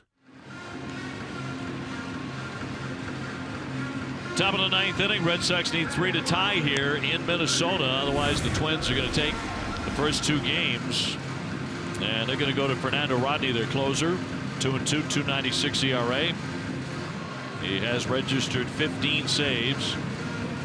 And looking for another one. They'll get Devers, Holt, Vasquez, at least the scheduled hitters, for Alex Cora. Brian Johnson gave up 1 run in the 8th inning. So a little bit more of a cushion for Minnesota. Devers has gone 0 for 2 of the walk tonight.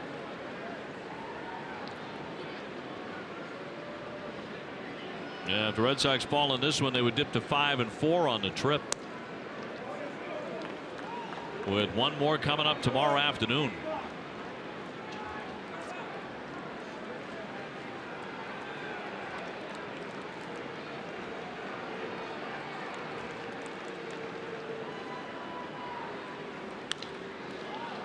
Popped him up into center field, and Lamar will come in on this.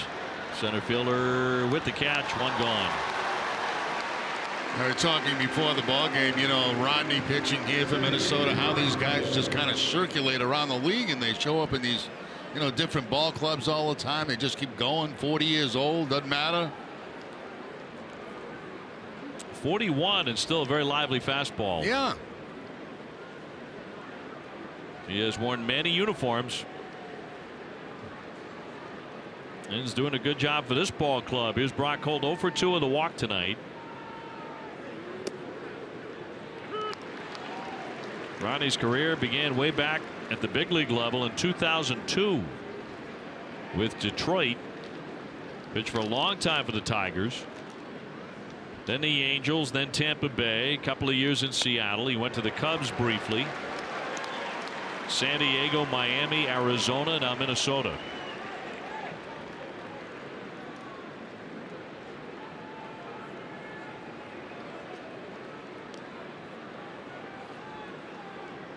And the 0-2 to Brock Holt. Gets it up to 96 that time with the fastball as he tries to climb the ladder. Rodney did pitch in the World Series 1 year in 2006 against St. Louis, while with Detroit. 2-2.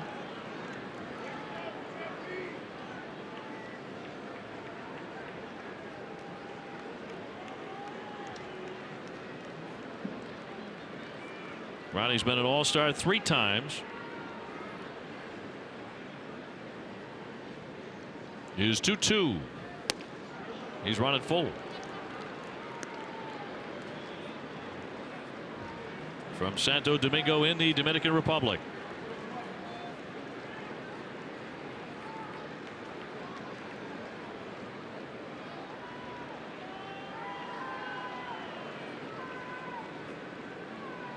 Brock Holt has taken 1 walk tonight. Puts this one in play.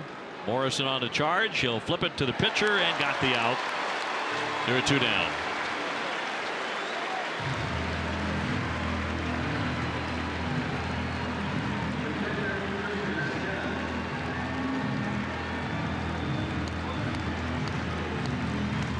So Vasquez will climb in 0 for 3 this evening. Red Sox have been held to 1 run, 4 hits.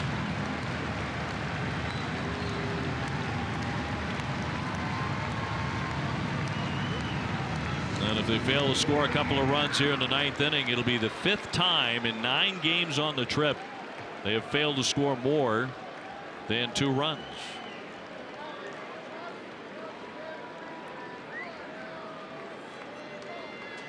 Fortunately, they've received very good pitching for the most part on this road trip. Vasquez has popped up, struck out, grounded out tonight.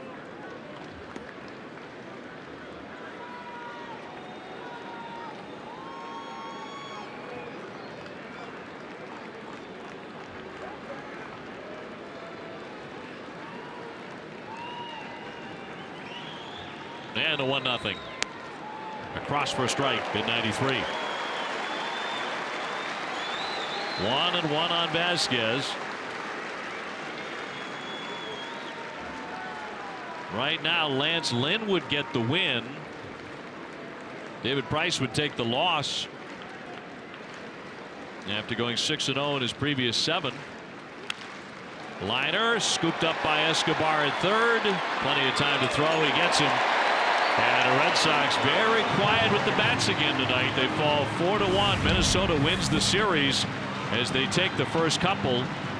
We'll be back to begin to wrap up in just a moment. Then the boys in the studio will have all the details. A look around the majors as well. TC, Jim, and Steve coming your way in just a couple of moments.